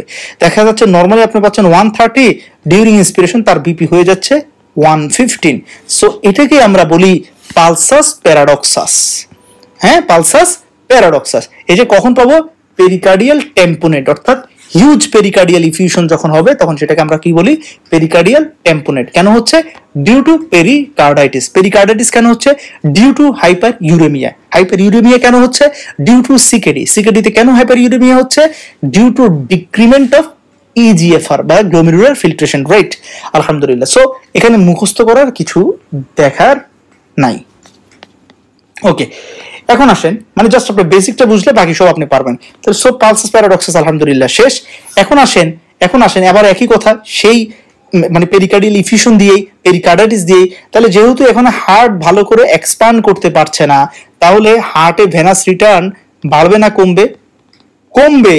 সো ভেনাস রিটার্ন যদি কমে যায়, সব ব্লাডগুলো কি হবে, ভেইনসে জমে থাকবে। তাহলে এই যে হার্টের খুব কাছাকাছি আমাদের কোন ভেইনসটা, ইন্টারনাল জুগুলার ভেইন, যেটা দিয়ে আমরা কি দেখি, জেবিপি দেখতাম। এখন সব ব্লাডগুলো ইন্টারনাল জুগুলার ভেইনে জমে আছে, তারা নিচের দিকে নামতে পারছে না। কেন, রাইট এটিএম বলে ভাই আমি তো ব্লাড মানে সামনের দিকে পাঠাতে পারছি না। কেন পারছো না, পেরিকার্ডিয়াল ফ্লুইড চারপাশ থেকে হার্টকে চেপে রাখছে, হার্ট ফুলতে পারছে না। ফলে আলটিমেটলি এখানে কি হবে, জুগুলার ভেনাস প্রেসার অর্থাৎ জেবিপিটা রেইজড হয়ে যাবে ডিউ টু পেরিকার্ডিয়াল টেম্পোনেট। ওই একই কথা দেখেন। তাহলে পেরিকার্ডিয়াল টেম্পোনেটের কারণে আমরা দুটো ফিচার্স পাচ্ছি, রেইজড জেবিপি আর নাম্বার 2 হলো পালসাস প্যারাডক্সাস। কথা বুঝতে পারছি?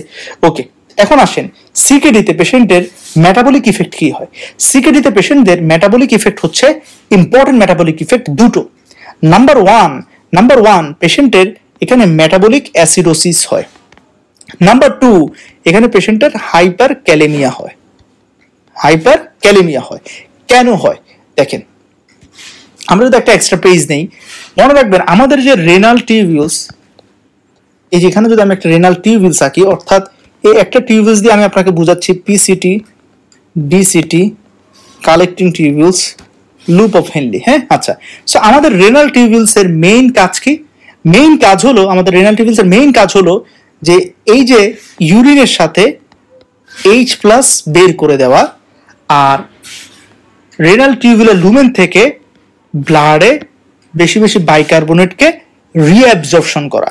তাহলে রেনাল টিউবুলসের কাজ হলো ইউরিনের সাথে H+ বের করা, ব্লাডে বাইকার্বনেট পাঠিয়ে দেওয়া। ওকে, ফাইন। দেখেন, এবং আপনারা জানেন নর্মালি আমাদের বডিতে H+ এবং বাইকার্বনেট দুটোই তৈরি হয়, তবে বেশি তৈরি হয় কে? H+। এই অতিরিক্ত H+ কে বের করে দেওয়ার দায়িত্ব কার? কিডনির। সো কিডনি বের করে দেওয়ার ফলে আমাদের বডিতে নর্মালি আমাদের ব্লাড পিএইচ 7.4 এ কি করে, মানে মেনটেন হয়, সাস্টেইন করে। আচ্ছা, আর অ্যাকুরেটলি বললে 7.35 থেকে 7.45 এর মধ্যেই সেটা কি হয়, মানে আমরা এটাকে বলি যে হোমিওস্ট্যাসিস হয়। আচ্ছা, এখন দেখেন যখন কিডনি রেনাল টিউবুলার ইনজুরি হচ্ছে, সিকেডিতে বলেছি না, টিউবুলার ইন্টারস্টিশিয়াল ডিজিজ, তখন কিডনি এই যে বাইকার্বনেট রিঅ্যাবজর্ব করা, এই যে H+ এক্সক্রিট করা, এই কাজগুলো করতে পারবে না। ফলে বডিতে তখন কিসের আধিক্য দেখা দিবে? H+ এর আধিক্য দেখা দিবে। ফলে কি হবে? H+ যদি বেড়ে যায় তাহলে পিএইচ কমবে। সো এই যে পিএইচ কমে যাচ্ছে, তাইলে এখন পিএইচ 7.4 থেকে কমে হয়ে গেল কত? ধরেন 7.1 অথবা 7.2। তাহলে এই যে এই ঘটনাটাকে আমরা বলছি মেটাবলিক অ্যাসিডোসিস। এই যে মেটাবলিক অ্যাসিডোসিস হচ্ছে, এই মেটাবলিক অ্যাসিডোসিসকে ঠিক করার জন্য চেষ্টা করবে কে? আমাদের লাংস। পেশেন্ট বেশি বেশি কি করবে? হাইপার ভেন্টিলেট করবে, বড় বড় শ্বাস প্রশ্বাস নেবে, তাই না? এরকম, অর্থাৎ কুসমল ব্রিদিং যেটা আমরা বলি, ডায়াবেটিক কিটো অ্যাসিডোসিস যেটা দেখেছিলাম, তাই না? বডিতে মেটাবলিক অ্যাসিডোসিস হলেই লাংস হাইপার ভেন্টিলেশন শুরু করবে, অর্থাৎ বড় বড় শ্বাস, ঘন ঘন না, মনে রাখবে আমি কিন্তু ঘন ঘন না, ঘন ঘন শ্বাস কেমন এরকম দৌড়লে যেটা হয়, আর এখানে হচ্ছে ডিপ ব্রেথ এরকম। ওকে, কথা বুঝতে পারছি? ওকে, এবং এই ক্ষেত্রে কেউ যখন এরকম মনে হবে যে পেশেন্টের শ্বাসকষ্ট হচ্ছে কিন্তু লাংস অস্কালটেট করে দেখছেন লাংস ক্লিয়ার, তখন আপনি বুঝবেন যে এটা হচ্ছে মেটাবলিক ব্রিদিং, যে পেশেন্টের আসলে মেটাবলিক অ্যাসিডোসিস, সেটাকে কম্পেনসেট করার চেষ্টা করছে লাংস। কারণ লাংস যখন এরকম হাইপার ভেন্টিলেট করবে, হাইপার ভেন্টিলেশনের মাধ্যমে লাংস এনভায়রনমেন্টে কি বের করে দিচ্ছে? Carbon dioxide. কার্বন ডাইঅক্সাইড বের করা মানে ইনডাইরেক্টলি কি বের করা? H+ বের করা। তাইলে সেই মেটাবলিক অ্যাসিডোসিসটাকে H+ বের করার মাধ্যমে পিএইচটাকে সে বাড়ানোর চেষ্টা করছে, এই কারণে পেশেন্ট হাইপার ভেন্টিলেট করছে। ওকে, এটা আরেকটা ইম্পর্টেন্ট ইস্যু। দেখেন, রেনাল টিউবিউলস এর আরেকটা ইম্পর্টেন্ট কাজ কি আপনারা জানেন? কোথায় হয় এই কাজটা? এই কাজটা হয় আমাদের ডিস্টাল কনভলিউটেড টিউবিউলস এবং কালেক্টিং টিউবিউলসে। হ্যাঁ, সেখানে কি হয়? রেনাল টিউবিউলস আমাদের ব্লাডে সোডিয়াম রিঅ্যাবজর্ব করে, অ্যালডোস্টেরন মিডিয়েটেড, আর রেনাল টিউবিউলস এর মাধ্যমে ইউরিনের সাথে পটাশিয়াম এক্সক্রিট করে। সহজ ভাষায় ইউরিনের সাথে পটাশিয়াম এক্সক্রিট করবে, বডিতে পটাশিয়াম লেভেল কমাবে, আর বডিতে সোডিয়াম রিঅ্যাবজর্পশন করে পাঠাবে, ব্লাডে পাঠাবে। তাহলে দেখেন, তাহলে কিডনির যখন এই যে টিউবুলার ইনজুরি হবে, তাহলে এই যে পটাশিয়াম এক্সক্রিট করতে, এটা কি আর হবে? হবে না। তাহলে বডিতে এখন কিসের পরিমাণ বাড়বে? পটাশিয়ামের পরিমাণ বেড়ে যাবে। তাহলে পটাশিয়ামের পরিমাণ যদি বেড়ে যায়, তাহলে এখন কি দেখা দিবে? হাইপার ক্যালেমিয়া হবে। এক্স্যাক্টলি। তাহলে কি বললাম? আমাদের রেনাল টিউবিউলস এখানে মেইনলি 4টা কাজ করে। H+ এক্সক্রিট করে, বাইকার্বনেট রিঅ্যাবজর্পশন করে, সোডিয়াম রিঅ্যাবজর্পশন করে, পটাশিয়াম এক্সক্রিশন করে। ঠিক আছে? সো কিডনি যখন হ্যাম্পার্ড হবে, টিউবুলার ইনজুরি হবে, তখন বডিতে H+ এর পরিমাণ বেড়ে যাবে, ফলে মেটাবলিক অ্যাসিডোসিস হবে, বডিতে পটাশিয়ামের পরিমাণ বেড়ে যাবে, ফলে হাইপার ক্যালেমিয়া হবে। এখন দেখেন, যদি কারো হাইপার ক্যালেমিয়া হয় তাহলে কি প্রবলেম হবে? এটা হলো আমার আপনার একটা স্বাভাবিক সেল। আমাদের এই সেলে আল্লাহ সুবহানাহু ওয়া তাআলা একটা এক্সচেঞ্জার পাম্প দিয়ে রেখেছেন, তার নাম হলো হাইড্রোজেন পটাশিয়াম এক্সচেঞ্জার। এই হাইড্রোজেন পটাশিয়াম এক্সচেঞ্জারের কাজ হলো এই এক্সচেঞ্জার দিয়ে কি হয়? সেলের ভিতরে H+ ঢুকে এবং তার ট্যাক্স হিসেবে একটা পটাশিয়াম সেল থেকে বেরিয়ে যায়। তাহলে দেখেন, একজন সিকেডি পেশেন্টের বডিতে একটু আগে বললাম কিসের আধিক্য হয়? H+ এর আধিক্য হয়। এখন এই অতিরিক্ত H+ গুলো কি করবে? এই অতিরিক্ত H+ গুলো এই হাইড্রোজেন পটাশিয়াম এক্সচেঞ্জার দিয়ে ওরা এখানে ঢুকার চেষ্টা করবে সেলের মধ্যে। এখন সমস্যা, ঠিক আছে, H+ যখন সেলের মধ্যে ঢুকবে তখন আমাদের H+ এর পরিমাণ কমতে থাকবে, অর্থাৎ আমাদের পিএইচটা কিছুটা বাড়বে। কিন্তু এই পিএইচটাকে বাড়াতে গিয়ে আমার ক্ষতি হচ্ছে কি, ওই যে যখন H+ সেলের মধ্যে ঢুকছিল তার ট্যাক্স হিসেবে কি বেরিয়ে আসছিল সেল থেকে, পটাশিয়াম। ফলে পেশেন্টের মেটাবলিক অ্যাসিডোসিস কম্পেনসেট হচ্ছে। ইন দ্য মিন টাইম পেশেন্টের কি দেখা দিচ্ছে, এক্স্যাক্টলি হাইপার ক্যালেমিয়া দেখা দিচ্ছে। তাহলে দেখেন, তাহলে হাইপার ক্যালেমিয়া হওয়ার ঝুঁকি থাকে। তাহলে সিকেডিতে মেটাবলিক অ্যাসিডোসিস হচ্ছে, ইলেকট্রোলাইটের মধ্যে হাইপার ক্যালেমিয়া হচ্ছে। ওকে, আর কি হবে, আর কি হবে, সোডিয়ামের অবস্থা কি হবে দেখেন, ভালো করে বুঝতে হবে। এখন দেখেন, একটু আগের এক্সপ্লেনেশন অনুযায়ী সোডিয়ামের পরিমাণ বডিতে কমে যাওয়ার কথা, কারণ কিডনি সোডিয়াম রিঅ্যাবজর্পশন করতে পারছে না। কিন্তু এটাকে ট্যাকেল দিয়ে ফেলবে কে, রেনিন অ্যানজিওটেনসিন অ্যালডোস্টেরল সিস্টেম। কিভাবে দেখেন, সিকেডিতে পেশেন্টের কি হচ্ছে, জিএফআর কমে যাচ্ছে। জিএফআর কমে গেলে সাথে সাথে টিউবুলো গ্লোমেরুলার ফিডব্যাক মেকানিজমে ম্যাকুলার ডেন্সা সেল অ্যাক্টিভেটেড হয়ে সে রেনিন সিক্রেশন বাড়িয়ে দিবে জেজি সেল থেকে। ফলে রেনিন কি করবে, আলটিমেটলি ওই যে অ্যানজিওটেনসিন 2 তৈরি করে অ্যালডোস্টেরন সিনথেসিস বাড়াবে। এই অ্যালডোস্টেরন কি করবে, যে কিডনির ড্যামেজের কারণে সোডিয়াম রিঅ্যাবজর্পশন কমে গেছে, কিন্তু অ্যালডোস্টেরন সেটাকে কম্পেনসেট করে আলটিমেটলি সিকেডি পেশেন্টের সোডিয়াম রিঅ্যাবজর্পশন একই থাকবে বা বাড়তে পারে উল্টো।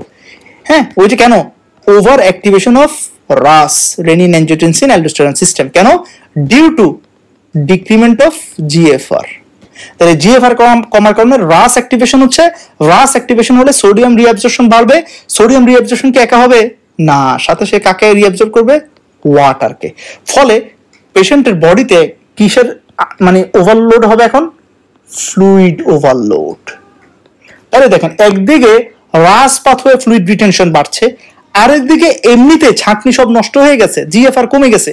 তাহলে পেশেন্ট যে 1.5 লিটার পানি খাচ্ছে, 2 লিটার পানি খাচ্ছে, সে তার সেই হিসেবে ইউরিন তৈরি হচ্ছে না। তাহলে তার ডায়েটারি ফ্লুইড গুলো বডিতে জমছে, আবার যা খাচ্ছে সেগুলো বেশি বেশি রিঅ্যাবজর্ব হচ্ছে due to RAS pathway activation. ফলে সিকেডি পেশেন্টের বডিতে একটা ফ্লুইড ওভারলোড হয়। ফলে পেশেন্টের কি হয়, প্রথমে ফেশিয়াল সোয়েলিং হয়, মুখ ফুলে যায়, পেরি অরবিটাল সোয়েলিং হয়, তারপর আস্তে আস্তে পুরো বডি ফুলে যায়, তাই না, পা ফুলে যাবে, এডিমা দেখতে পাবেন। তাহলে একজন সিকেডি পেশেন্টের জেনারেলাইজড বডি সোয়েলিং থাকতে পারে। এবং যখন পুরো বডিতে পানি জমতে জমতে আর জায়গা পাচ্ছে না, তারা জমা শুরু করবে কোথায়, পেরিটোনিয়াল ক্যাভিটিতে অ্যাসাইটিস হতে পারে, প্লুরাল ক্যাভিটিতে প্লুরাল ইফিউশন হতে পারে, তাই না, আবার ওইদিকে uraemic pericarditis induced pericardial effusion হতে পারে। তাহলে এই যে পেরিকার্ডাইটিস, এই যে প্লুরাল ইফিউশন, এই যে অ্যাসাইটিস, এগুলোর কারণে পেশেন্টের একটা শ্বাসকষ্ট হবে। ফলে সিকেডি পেশেন্টের কি থাকবে, ব্রেথলেসনেস থাকবে। আচ্ছা, আরেকদিকে দেখেন, সিকেডি পেশেন্টের কি থাকে বললাম, অ্যানিমিয়া থাকে। অ্যানিমিয়ার কারণে পেশেন্টের কি হবে, ব্রেথলেসনেস হবে। কথা বুঝতে পারছি? ওকে, আলহামদুলিল্লাহ। এই হচ্ছে দেখেন, একটার সাথে একটা মানে গল্পের মতো, চেইনের মতো তার যে সিমটম গুলো, এখানে মুখস্থ করার কোনো বিষয় আমি দেখছি না। ওকে, যদি আপনারা ইনশাল্লাহ আলহামদুলিল্লাহ একটু বুঝে পড়ার চেষ্টা করেন। সো এই কথাগুলোকেই নানান ভাবে ঘুরিয়ে ফিরিয়ে এখানে বলার চেষ্টা করছে। এখন একজন সিকেডি পেশেন্টের ক্লিনিক্যাল এক্সামিনেশনে আপনি কি দেখবেন, এটা আমাদেরকে এফসিবি ট্রেনিং এ স্যার বলেছিল যে একজন সিকেডি পেশেন্টের ক্লিনিক্যাল এক্সামিনেশনে তুমি হ্যান্ডে কি দেখবা, যে পেশেন্টের কোনো এভি ফিস্টুলা করা আছে কিনা, পেশেন্টের কোনো সিভি লাইন করা আছে কিনা। এই যে এটা হচ্ছে সিভি লাইন, অর্থাৎ পেশেন্টের ইন্টারনাল জুগুলার ভেইন অথবা সাবক্লেভিয়ান ভেইনে একটা সেন্ট্রাল ভেনাস ক্যাথেটার, ঠিক আছে, অথবা অথবা পেশেন্টের আর্টারি ভেনাস ফিস্টুলা দেখবে হাতে, ঠিক আছে। আচ্ছা, অথবা পেশেন্ট যদি কিডনি ট্রান্সপ্ল্যান্ট করে থাকে, এখানে তার যে আইলিয়াক রিজিয়নে একটা ইনসিশন মার্ক দেখতে পারবেন, কেমন, এই বিষয়গুলো আছে কিনা দেখবেন, অর্থাৎ পেশেন্ট অলরেডি ডায়ালিসিস পাচ্ছে কিনা। তাহলে এরকম ইনসিশন মার্ক দেখলে ক্লিনিক্যালি দেখে আপনি বুঝবেন যে পেশেন্ট সিকেডির পেশেন্ট এবং এন্ড স্টেজ রেনাল ডিজিজ, কারণ তার রেনাল রিপ্লেসমেন্ট থেরাপি শুরু হয়ে গেছে, অর্থাৎ পেশেন্ট অলরেডি ডায়ালিসিস পাচ্ছে অথবা তার রেনাল ট্রান্সপ্ল্যান্ট হয়ে গেছে। সো এই বিষয়গুলো আমরা খেয়াল করব ক্লিনিক্যাল এক্সামিনেশনের সময়। আচ্ছা, তারপরে দেখেন এখানে আরেকটা ইম্পর্টেন্ট ফাইন্ডিং আমাদের বলছে, এটাও একই কথা। দেখেন এখানে সব ফিচার ওই এক, হাইপার ইউরেমিয়া, ইউরিয়া লেভেল বেড়ে যাওয়ার কারণে। দেখেন পেরিফেরাল নিউরোপ্যাথি, তাহলে দেখেন ইউরিয়া লেভেল বেড়ে যাওয়ার কারণে একদিকে আমাদের নসিসেপ্টরস অ্যাক্টিভেশন হয়ে পেশেন্টের কি হয়েছিল, প্রুরাইটাস, চুলকানি, আরেকদিকে পেরিফেরাল নার্ভ এন্ডিং গুলো overall sensory nerve motor nerve বেশি ড্যামেজ করে সেন্সরি নার্ভকে, হ্যাঁ সেন্সরি প্রিডমিনেন্ট, ফলে সেন্সরি নার্ভ ইনজুরির কারণে সাথে as well as motor nerve ইনজুরির কারণে পেশেন্টের রিফ্লেক্স অ্যাবসেন্ট পেতে পারেন। তাহলে দেখেন একজন সিকিডি পেশেন্টের রিফ্লেক্স কেমন পাবেন স্যার প্রশ্ন করতেই পারে, বাট আপনাদের লেভেলে করবে না এগুলা, ট্রেনিং এফসিপিএস ট্রেনিং এর সময় করবে। তাহলে অ্যাবসেন্ট রিফ্লেক্স কেন স্যার? ইউরিয়া ইনডিউসড পেরিফেরাল নিউরোপ্যাথির কারণে। ওকে, আর ওই যে সেন্সরি নার্ভ ড্যামেজ করে ফেলছে, পেশেন্টের সেন্সেশন লস হতে পারে। আর ওই যে তার নার্ভ ইনজুরি হওয়ার কারণে তার নাম্বিং টিংলিং সেন্সেশন, হ্যাঁ অর্থাৎ এটা আমরা কি বলি প্যারাস্থেসিয়া, তাহলে পেশেন্টের প্যারাস্থেসিয়া হতে পারে। ঠিক আছে, ওকে, পেশেন্টের রেস্টলেসনেস লেগ হতে পারে। ওকে, সো এই হলো ওভারঅল আমাদের সিকেডির ফিচার্স গুলো। ওকে, আলহামদুলিল্লাহ এতটুকু ক্লিয়ার। তাহলে দেখেন এটা যদি বলে ফেলি তাহলে এখানের মধ্যে এখন আসি, তাহলে দেখেন টায়ার্ডনেস, ব্রেথলেসনেস এগুলো কেন হয় বলেছি, হ্যাঁ। তারপরে পেশেন্টের এখানে ফ্লুইড ওভারলোড হয়। ওকে, পেশেন্টের একটা অ্যানিমিয়া হয়, এটা যদি কিডনির কারণে হচ্ছে সেটাকে আমরা রেনাল অ্যানিমিয়া বলি। রেনাল অ্যানিমিয়া এটা মাইক্রোসাইটিক হাইপোক্রোমিক এবং নর্মোসাইটিক নর্মোক্রোমিক দুটোই হতে পারে। তবে ক্লিনিক্যালি আসলে সিকেডি পেশেন্টের অ্যানিমিয়া পেলে মাইক্রোসাইটিক হাইপোক্রোমিক অ্যানিমিয়া এটা বেশি পাওয়া যায়, কিন্তু প্যাথোফিজিওলজি চিন্তা করলে সিকেডি পেশেন্টের অ্যানিমিয়া কোন ধরনের হওয়ার কথা? নর্মোসাইটিক নর্মোক্রোমিক। কেন?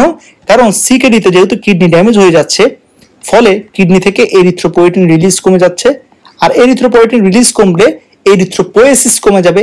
এরিথ্রোপোয়েসিস কমলে যে অ্যানিমিয়া হওয়ার কথা সেটা হওয়ার কথা ছিল নর্মোসাইটিক নর্মোক্রোমিক।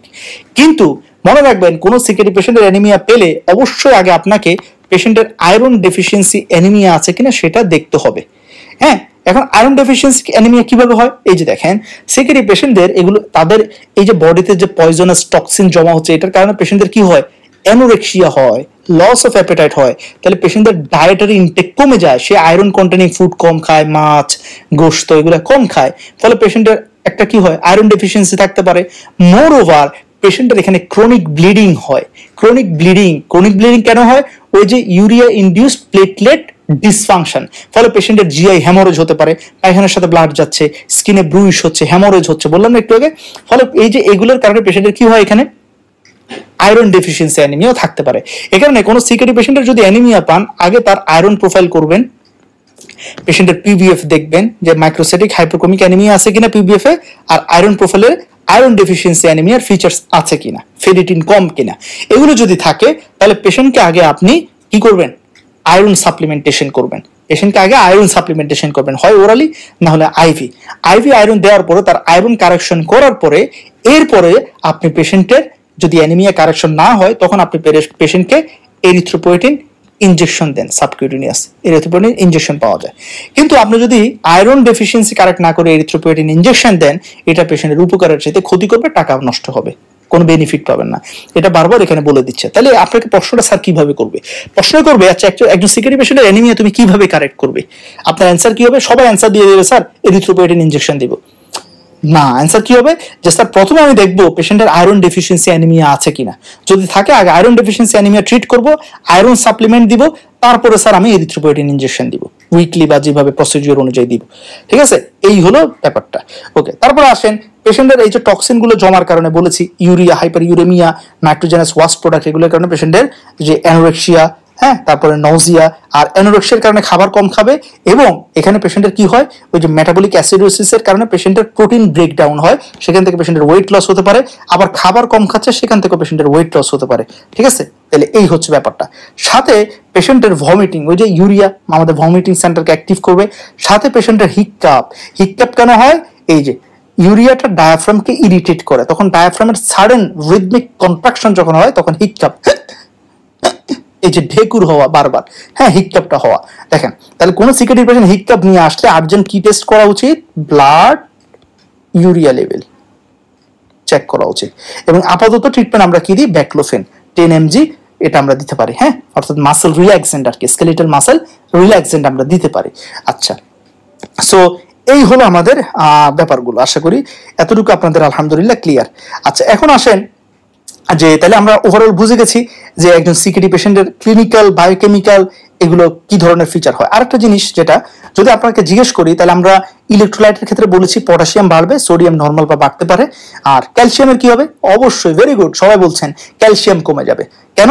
দেখেন, এটা আমি প্যারাথাইরয়েড লেকচার আপনাদেরকে অনেক ডিটেলস পড়িয়েছি, সো এখানে আবার একে একে পড়িয়ে অহেতুক আপনাদের সময় আমারও কষ্ট করতে চাচ্ছি না। সো আমি জাস্ট একবার আপনাদেরকে বলে দিই, এখানে সব লেখা আছে। সেটা হলো, দেখেন সিকেডিতে পেশেন্টের কি হয়, যেহেতু কিডনি ফাংশন কমে যাচ্ছে, তাই না, মানে টিউবুলার ইনজুরি হচ্ছে, তাহলে টিউবুলার এপিথেলিয়াল সেলস, এই টিউবুলার এপিথেলিয়াল সেলসই মূলত কি করতো, 25 মানে হাইড্রোক্সি কোলেক্যালসিফেরলকে 125 ডাইহাইড্রোক্সি কোলেক্যালসিফেরল করতো, ঠিক আছে, অর্থাৎ অ্যাক্টিভ ভিটামিন ডি বা ক্যালসিট্রায়োলে কনভার্ট করতো। ফলে সিকেডি পেশেন্টের অ্যাক্টিভ ভিটামিন ডি হচ্ছে না, কারণ টিউবুলার ইনজুরি। ফলে অ্যাক্টিভ ভিটামিন ডি যদি না হয়, তাহলে তার এন্টেরোসাইটের মধ্যে ক্যালসিয়াম ট্রান্সপোর্টার কমে যাবে। ফলে পেশেন্ট যে খাবার খাবে, সেই খাবারের থ্রোতে পেশেন্টের বডিতে ক্যালসিয়াম রিঅ্যাবজর্পশন মানে ক্যালসিয়াম অ্যাবজর্পশন কমে যাবে, তাহলে পেশেন্টের হাইপোক্যালসেমিয়া হবে। তাহলে পেশেন্টের যদি হাইপোক্যালসেমিয়া হয়, তাহলে আমি বুঝলাম যে সিকেডি পেশেন্টের ব্লাডে ক্যালসিয়াম লেভেল কম থাকবে। তাহলে হাইপোক্যালসেমিয়া হলে সাথে সাথে কোন গ্ল্যান্ড অ্যাক্টিভ হবে? Parathyroid gland. প্যারাথাইরয়েড গ্ল্যান্ড তখন কি রিলিজ করবে? প্যারাথাইরয়েড হরমোন রিলিজ করবে। তাহলে এই যে হাইপোক্যালসেমিয়ার কারণে প্যারাথাইরয়েড হরমোন রিলিজ বেড়ে যাচ্ছে, তাহলে সিকেডি পেশেন্টের যদি বায়োকেমিক্যাল ফিচার চেক করেন, ক্যালসিয়াম কম, প্যারাথাইরয়েড বাড়তি। তাহলে এই যে প্যারাথাইরয়েড বাড়তি, এটাকে আমরা কি বলবো? সেকেন্ডারি হাইপার প্যারাথাইরয়েডিজম, কারণ এখানে প্রাইমারি কজ হচ্ছে হাইপোক্যালসেমিয়া। তাহলে এটা হচ্ছে সেকেন্ডারি হাইপার প্যারাথাইরয়েডিজম। ওকে, এটা বেশি পাওয়া যায়। এখন দেখেন, প্যারাথাইরয়েড হরমোন যদি কারো বেড়ে যায়, প্যারাথাইরয়েড হরমোন কি করবে? তার কাজ হচ্ছে ওই যে হাইপোক্যালসেমিয়া বডিতে এই ক্যালসিয়াম লেভেলকে বাড়ানো। প্যারাথাইরয়েড ক্যালসিয়াম বাড়াতে গিয়ে বোনসের অবস্থা খারাপ করে দিবে। প্যারাথাইরয়েড ক্যালসিয়াম লেভেল বাড়ায় কিভাবে? প্যারাথাইরয়েড খুঁজবে যে বডির কোথায় ক্যালসিয়াম জমা আছে। সে দেখবে বোনস হচ্ছে ক্যালসিয়ামের পাওয়ার হাউস। সে বোনসে গিয়ে বলবে, অস্টিওক্লাস্ট তুমি বোনসকে ভাঙা শুরু করো। তখন অস্টিওক্লাস্ট বোনসকে ভেঙে ভেঙে ডিমিনারালাইজ করে বোনস থেকে সব ক্যালসিয়াম গুলোকে ব্লাডে পাঠিয়ে দিবে। কথা বুঝতে পারছি? ওকে, যখন ব্লাডে পাঠিয়ে দিবে, তখন আবার বোনস ডেনসিটি কমে যাবে। ফলে বোনসে দেখা দিবে কি? অস্টিওপোরোসিস। ফলে পেশেন্টের সিকেডি পেশেন্টের কি হতে পারে? অস্টিওপোরোসিস হতে পারে। সেখান থেকে পেশেন্ট একটু চাপ খেলেই অথবা উইদাউট এক্সটার্নাল অ্যাসল্ট পেশেন্টের বোন ফ্র্যাকচার হতে পারে। এটাকে আমরা কি বলি? প্যাথোলজিক্যাল ফ্র্যাকচার বলি। আরেকটা কারণেও সিকেডি পেশেন্টের ক্যালসিয়াম লেভেল কমে যেতে পারে। দেখেন, সিকেডি পেশেন্টের আমি বলেছি কি কমে যায়? জিএফআর কমে যায়। জিএফআর কমা মানে কি? তার ইউরিনের সাথে ফসফেট এক্সক্রিশন কমে যাবে। তাহলে সব ফসফেট এখন কোথায়? ব্লাডে। ফসফেট একটা কি? অ্যানায়ন। সে কার খোঁজে থাকবে? ক্যাটায়ন, ক্যালসিয়ামের খোঁজে থাকবে। এই ক্যালসিয়ামের সাথে ফসফেট গুলো মিলে মিলে ওরা কি তৈরি করবে? ক্যালসিয়াম ফসফেট তৈরি করবে। এই ক্যালসিয়াম ফসফেট, এই সল্টটা কোথায় ডিপোজিট হবে? এটা বডির বিভিন্ন জায়গায় ডিপোজিট হবে, স্পেশালি ব্লাড ভেসেলস এর ওয়ালে, টিউনিকা মিডিয়ায় জমা হবে, হার্টের ভালভে জমা হবে, তাই না, হার্টের ওয়ালে জমা হবে, হার্টের কন্ডাক্টিভ টিস্যুতে জমা হবে। তাহলে এই যে একটা ক্যালসিয়াম ফসফেট, ক্যালসিয়াম ডিপোজিট হচ্ছে, তাহলে ব্লাড ভেসেলসে যদি জমা হয়, ব্লাড ভেসেলস কি হয়ে যাবে? রিজিড হয়ে যাবে, হার্ড হয়ে যাবে। তাহলে পেশেন্টের হাইপারটেনশন দেখা দিবে, তাই না, কারণ ব্লাড ভেসেলসে যখন ক্যালসিয়াম ফসফেট ডিপোজিট হবে, ব্লাড ভেসেলসের ইলাস্টিসিটি কমে যাবে। ফলে এখানে কি হতে পারে? হাইপারটেনশন হতে পারে, হ্যাঁ, ভাস্কুলার ইলাস্টিসিটি কমে যাওয়ার কারণে এখানে অ্যানিউরিজম হতে পারে, রাপচার হতে পারে। আবার ওদিকে ভালভে যখন ক্যালসিয়াম ফসফেট ডিপোজিট হবে, ভালভগুলো কি হয়ে যাবে? রিজিড হয়ে যাবে। তাহলে এখানে ভালভুলার স্টেনোসিস হতে পারে। আচ্ছা, তাহলে পেশেন্টের ভালভুলার হার্ট ডিজিজ হয়ে যেতে পারে। আবার এই ক্যালসিয়াম ফসফেট হার্টের কন্ডাক্টিভ টিস্যু, অর্থাৎ অ্যাসিনোড, এভিনোড, বান্ডল অফ হিজ, তাই না, পার্কিনজি ফাইবার, এগুলোতে যখন ডিপোজিট হবে, তাহলে পেশেন্টের কি হতে পারে? হার্ট ব্লক হতে পারে, কন্ডাকশন ব্লক হবে, কার্ডিয়াক ইম্পালস হচ্ছে না। তাহলে পেশেন্টের কি দেখা দিতে পারে? অ্যারিথমিয়া দেখা দিতে পারে। তাহলে সিকেডি পেশেন্টের অ্যারিথমিয়া দেখা দেওয়ার মেইন কারণ হচ্ছে কি কি? হাইপার ক্যালিমিয়া, পটাশিয়াম বেড়ে যাচ্ছে। আরেকটা কি? হাইপো ক্যালসেমিয়া, ক্যালসিয়াম কমে যাচ্ছে। আরেকটা কি? Calcium phosphate deposition in conductive tissue. আলহামদুলিল্লাহ, দেখেন একটার সাথে একটা অঙ্ক দেখেন, আমি আলাদা করে কিছু বলছি না, আলহামদুলিল্লাহ একটার সাথে একটা মিলে যাচ্ছে। ওকে, সো এই হচ্ছে ওভারঅল আমাদের ফিচার্স গুলো। সো দেখেন, এই যে সিকেডি পেশেন্টকে আপনি কি কি ইনভেস্টিগেশন করবেন, যদি দেখেন অলরেডি ইনভেস্টিগেশন আমার আলহামদুলিল্লাহ প্যাথোফিজিওলজির মধ্যে চলে আসছে।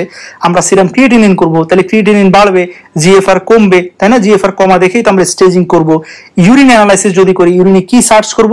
ইউরিন আমি বলেছি হেমাচুরিয়া পেতে পারি, প্রোটিনিউরিয়া পেতে পারি, আরো কনফার্ম করার জন্য এসিআর করতে পারে, পিসিআর করতে পারে, প্রোটিনিউরিয়া দেখার জন্য। ইলেকট্রোলাইট, সোডিয়াম নরমাল বা বাড়তে পারে, পটাশিয়াম বাড়বে, ক্যালসিয়াম কমবে।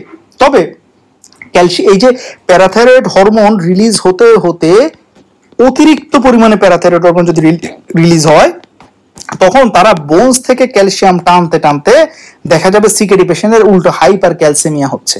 এটাকে আমরা কি বলি? Tertiary hyper parathyroidism. এবং এই ক্ষেত্রে আমাদের প্যারাথাইরয়েড গ্ল্যান্ডকে কেটে ফেলতে হতে পারে। প্যারাথাইরয়েডেক্টমির একটা ইন্ডিকেশন হচ্ছে টারশিয়ারি হাইপার প্যারাথাইরয়েডিজম। প্যারাথাইরয়েড লেকচারে এটা বলেছি। সো ইলেকট্রোলাইটের ব্যাপার শেষ। ক্যালসিয়াম কমবে, টারশিয়ারিতে বাড়তে পারে, ফসফেট অবশ্যই বাড়বে, তাই না? রেনাল এক্সক্রিশন কমে গেছে, এই কারণে প্যারাথাইরয়েড হরমোন বাড়বে। Vitamin D, active vitamin D 125 dihydroxy কোলে ক্যালসিফেরল, তাই না? ওকে, অ্যাক্টিভ ভিটামিন ডি বা ক্যালসিট্রায়াল কমবে। ওকে, অ্যালবুমিন লেভেল কমে যেতে পারে। কেন? যদি পেশেন্টের নেফ্রোটিক সিনড্রোম থাকে, যদি পেশেন্টের নেফ্রোটিক সিনড্রোম থাকে তাহলে অ্যালবুমিন লস হচ্ছে ইউরিন দিয়ে, তাহলে অ্যালবুমিন কম থাকতে পারে, কিন্তু এটা অ্যালবুমিন নর্মালও থাকতে পারে। আচ্ছা, তারপরে ফুল ব্লাড কাউন্ট সিবিসিতে আমরা কি দেখবো? পেশেন্টের অ্যানিমিয়া থাকবে, ঠিক আছে? আয়রন ডেফিসিয়েন্সি অ্যানিমিয়া আছে কিনা সেটা দেখার জন্য আমরা কি দেখবো? ফেরিটিন, তারপরে আয়রন লেভেল, তাই না? সাথে ফোলেট B12 লেভেলও চেক করে ফেলবো। তারপরে পেশেন্টের ডিসলিপিডেমিয়া আছে কিনা এটার জন্য ফাস্টিং লিপিড প্রোফাইল দেখবো। কেন? দেখেন, এটা হচ্ছে সিকিডির ডেফিনিট কজ না, অর্থাৎ দেখা যাচ্ছে যাদের সিকেডি আছে তাদের মেটাবলিক সিনড্রোম থাকে, হাইপারটেনশন আছে, ডায়াবেটিস মেলাইটাস আছে, ডিসলিপিডেমিয়া আছে, এই কারণে আমরা লিপিড প্রোফাইল চেক করে ফেলবো। তাহলে যদি সিকেডি পেশেন্টের ডিসলিপিডেমিয়া থাকে তাহলে তার কার্ডিওভাস্কুলার ডিজিজ হওয়ার ঝুঁকি আরো বেড়ে যাবে। এমনিতেই সিকেডিতে কার্ডিওভাস্কুলার ঝুঁকি বেশি, কারণ কি? সিকেডির কারণে হাইপারটেনশন হবে, যেটা আমাদের হার্টের জন্য একটা রিস্ক ফ্যাক্টর, তাই না? তারপরে সিকেডির কারণে ভাস্কুলার চেঞ্জ হচ্ছে, ওই যে ক্যালসিয়াম ফসফেট ডিপোজিট হচ্ছে, ভালভুলার হার্ট ডিজিজ হচ্ছে, কন্ট্রাকটিভ টিস্যু ব্লক হচ্ছে, তাই না? তারপরে মায়োকার্ডিয়াল কন্ট্রাকশন কমে যাচ্ছে। কেন? ওই যে ভেন্ট্রিকুলার ওয়ালের মধ্যে ক্যালসিয়াম ফসফেট ডিপোজিট হয়ে হয়ে কার্ডিওমায়োসাইটের কন্ট্রাকশন হ্যাম্পার করছে। তার উপরে আবার ডিসলিপিডিমিয়া, যেটা অ্যাথেরোস্ক্লেরোসিস করবে, ঠিক আছে? ওকে, তারপর গ্লুকোজ দেখবো, ওই যে ডায়াবেটিস আছে কিনা, HbA1c দেখবো, ওভারঅল কন্ট্রোল কেমন আছে, রেনাল আল্ট্রাসাউন্ড করবে। কেন? ওই যে বলেছি, যদি সিকেডি হয় এটা স্যাররা যদি পারেন বেশি খুশি হয়ে যাবে ইনশাল্লাহ। রেনাল স্যারা বলবে যে তুমি সিকেডিতে যখন USG করবা কি ফাইন্ডিং পাবো? আপনি বলবেন যে স্যার কর্টিকোমেডুলারি ডিফারেন্সিয়েশন পুওর পাবো। অর্থাৎ নর্মালি আমাদের যে রেনাল কর্টেক্স এবং যে রেনাল মেডুলা এটা আলাদা করা যায়, কিন্তু সিকেডি হলে যখন এই যে গ্লোমেরুলাস, রেনাল টিউবুলস এগুলো যখন ইনজুরি হওয়া শুরু হয়, এখানে ফাইব্রোসিস, স্কারিং শুরু হয়ে যায়, তখন রেনাল কর্টেক্সকে আর মেডুলা থেকে আলাদা করা যায় না, মার্জ হয়ে যায়। এটাকে আমরা কি বলি? পুওর, এটা আলট্রাতে দেখবেন এভাবে লেখা থাকে, poor cortico medullary differentiation, CMD বলি আমরা সংক্ষেপে। পুওর কর্টিকো মেডুলারি ডিফারেন্সিয়েশন, অর্থাৎ কর্টেক্সকে মেডুলা থেকে আলাদা করা যাচ্ছে না, ভেরি পুওর, বোঝা যাচ্ছে না। ওকে, তারপরে কর্টিক্যাল ইকোজেনিসিটি বাড়তে পারে অনেক সময়, স্কারিং হয়ে যাওয়ার কারণে, ফাইব্রোসিস হওয়ার কারণে। ওকে, তারপরে পেশেন্টের যদি রেনোভাস্কুলার ডিজিজ থাকে, রেনাল আর্টারি স্টেনোসিস থাকে, তাহলে যেই পাশে, মনে করেন এই পাশে রেনাল আর্টারি স্টেনোসিস ছিল, তাহলে এই পাশের কিডনিটা ব্লাড সাপ্লাই কম পেতে পেতে সে সাইজে ছোট হয়ে যাবে। তাইলে কিডনির সাইজ যদি অ্যাসিমেট্রিক্যালি ছোট হয়, অর্থাৎ যে কোনো এক পাশের কিডনি একটু ছোট, তখন বুঝবেন তার রেনাল আর্টারি স্টেনোসিস আছে। আর যদি দেখেন তার দোনো পাশের কিডনি ছোট, তাহলে বুঝবেন এটা সিকেডি এর ফিচার। তাহলে সিকেডিতে কিডনি সাইজ কি হয়? ওই যে ফাইব্রোসিস হয়ে, স্কারিং হয়ে, এখানে কি হয়? কিডনি সাইজটা একটু ছোট হয়ে যায়। ওকে, আর এক পাশটা ছোট হলে রেনোভাস্কুলার ডিজিজ, রেনাল আর্টারি স্টেনোসিস, এই যে এখানে সব লেখা আছে, একটু পড়ে নিয়ে। তারপর আসেন, যদি পেশেন্টকে ডায়ালাইসিস করতে হয় তাহলে পেশেন্টকে কি করতে হবে? তার HbS-AG, অ্যান্টি-HCV অর্থাৎ ভাইরাল মার্কার, হেপাটাইটিস বি আছে কিনা এটা এক্সক্লুড করে নিতে হবে, HIV আছে কিনা এক্সক্লুড করে নিতে হবে। কেন? কারণ নাহলে এই পেশেন্টকে ডায়ালাইসিস করলে তার থেকে HIV-টা ডায়ালাইসিস মেশিনে চলে আসবে, হেপাটাইটিস বিটা ডায়ালাইসিস মেশিনে চলে আসবে, সেটা আরেকটা সুস্থ মানুষের করবে। কথা বুঝতে পারছি? আচ্ছা, এবং এই hepatitis virus itself glomerular injury, tubular injury করতে পারে। আদার্স টেস্টগুলো এগুলো আমরা জাস্ট পেশেন্টের ক্লিনিক্যাল রিলেভেন্স অনুযায়ী করতে পারি, ঠিক আছে? সো আমরা সিকেডি পেশেন্টকে কি কি টেস্ট দিব একদম সব আমরা আপনাদেরকে বললাম। ওকে, এখান থেকে আরেকটা ভাইবা কোয়েশ্চেন, এটা স্যাররা আপনাদেরকে করবেই ইনশাল্লাহ, মাস্ট। সেটা হলো যে এই যে তুমি যে বললা যে সিকেডিতে অ্যানিমিয়া পাওয়া যায়, সিকেডিতে অ্যানিমিয়া কেন পাওয়া যায়? এবং এটা একটা রিটেন কোয়েশ্চেন। আপনারা যদি কোয়েশ্চেনটা দেখেন, এটা কিন্তু একটা রিটেন কোয়েশ্চেন যে সিকেডিতে অ্যানিমিয়া হওয়ার কারণ কি। দেখেন, ভেরি ভেরি ইম্পর্টেন্ট, এই যে VVI। তাহলে দেখেন, causes of anaemia in CKD. Number 1, এখানে এরিথ্রোপয়েটিন সিক্রেশন কমে যায়। নাম্বার 2, এই যে ইউরিয়া টক্সিক ইফেক্ট, ইউরিয়া কি করে? বোন ম্যারোকে সাপ্রেস করে দেয়, ফলে এরিথ্রোপোয়েসিস কমে যায়। হ্যাঁ, অর্থাৎ RBC প্রিকারসর সেলের মাইটোটিক পলিফারেশন হ্যাম্পার হয়, ফলে RBC প্রোডাকশন কমে যায়। তারপরে এই যে বললাম সিকেডিতে পেশেন্টের অ্যানোরেক্সিয়া হয়, লস অফ অ্যাপেটাইট হয়, ফলে পেশেন্ট কম খাবার দাবার করে, তাহলে রিডিউসড ইনটেক, তাহলে আয়রন অ্যাবজর্পশন কম, ফলে পেশেন্টের আয়রন ডেফিসিয়েন্সি অ্যানিমিয়া হতে পারে। তারপরে ইউরিয়ার কারণে আরবিসির লাইফ স্প্যান কমে যায়, আরবিসি সহজেই স্প্লিনে ভেঙে যায়, ফলে পেশেন্টের একটা কি হয়, এক্সট্রাভাস্কুলার হিমোলাইসিস হয়। তারপরে পেশেন্টের ওই যে ইউরিয়া ইনডিউসড প্লেটলেট ডিফেক্টের কারণে পেশেন্টদের কি হয়, ক্যাপিলারি ফ্র্যাজিলিটি, তাই না, প্লেটলেট ডিসফাংশন, এগুলোর কারণে পেশেন্টদের কি হয়, বিভিন্ন জায়গায় ক্রনিক ব্লিডিং হয়। হ্যাঁ, এই যে কাইমোসিস, ব্রুইস, তারপরে আমাদের যে জিআই হ্যামোরেজ, তাই না, এগুলো যখন হয় পেশেন্টের ক্রনিক ব্লাড লস থেকে আয়রন ডেফিসিয়েন্সি অ্যানিমিয়া হতে পারে। তাহলে দেখেন আয়রন ডেফিসিয়েন্সি অ্যানিমিয়ার ফেভারে এখানে কোন কোন point, reduced intake, blood loss, capillary fragility, poor platelet function, এটা ঠিক আছে। তারপর রিডিউসড সেল সার্ভাইভাল, এগুলো হচ্ছে আয়রন ডেফিসিয়েন্সি অ্যানিমিয়ার ফেভারে। আর এরিথ্রোপোয়েটিন কমে যাওয়া, বোন ম্যারো প্রিকারসর সেল সাপ্রেস হয়ে যাওয়া, ঠিক আছে, এগুলো হলো নর্মোসাইটিক নর্মোক্রমিক অ্যানিমিয়া হওয়ার কারণ। সো আমরা আলহামদুলিল্লাহ দেখতে পেলাম যে কেন সিকেডি পেশেন্টের অ্যানিমিয়া হয়, এটা পারতেই হবে, এটা খুব কমন একটা কোশ্চেন, এটা যাতে ইনশাল্লাহ মিস না হয়। সো এই হলো আমাদের ওভারঅল ব্যাপারটা। এবং আমি আলহামদুলিল্লাহ আপনাদেরকে যে ব্যাপারটা বললাম যে সিকেডিতে ক্যালসিয়াম এবং ফসফেট এবং প্যারাথাইরয়েড হরমোন, এই যে ব্যাপারটা, তাই না, এই ব্যাপারটাকে এখানে ছক হিসেবে আপনাদেরকে দেখাচ্ছে। দেখেন এই যে calcium phosphate deposition in cardiovascular system, তাহলে এই বক্সটা ছকটাও আমি আলহামদুলিল্লাহ পড়িয়ে ফেলেছি, কথা বুঝাতে পারছি?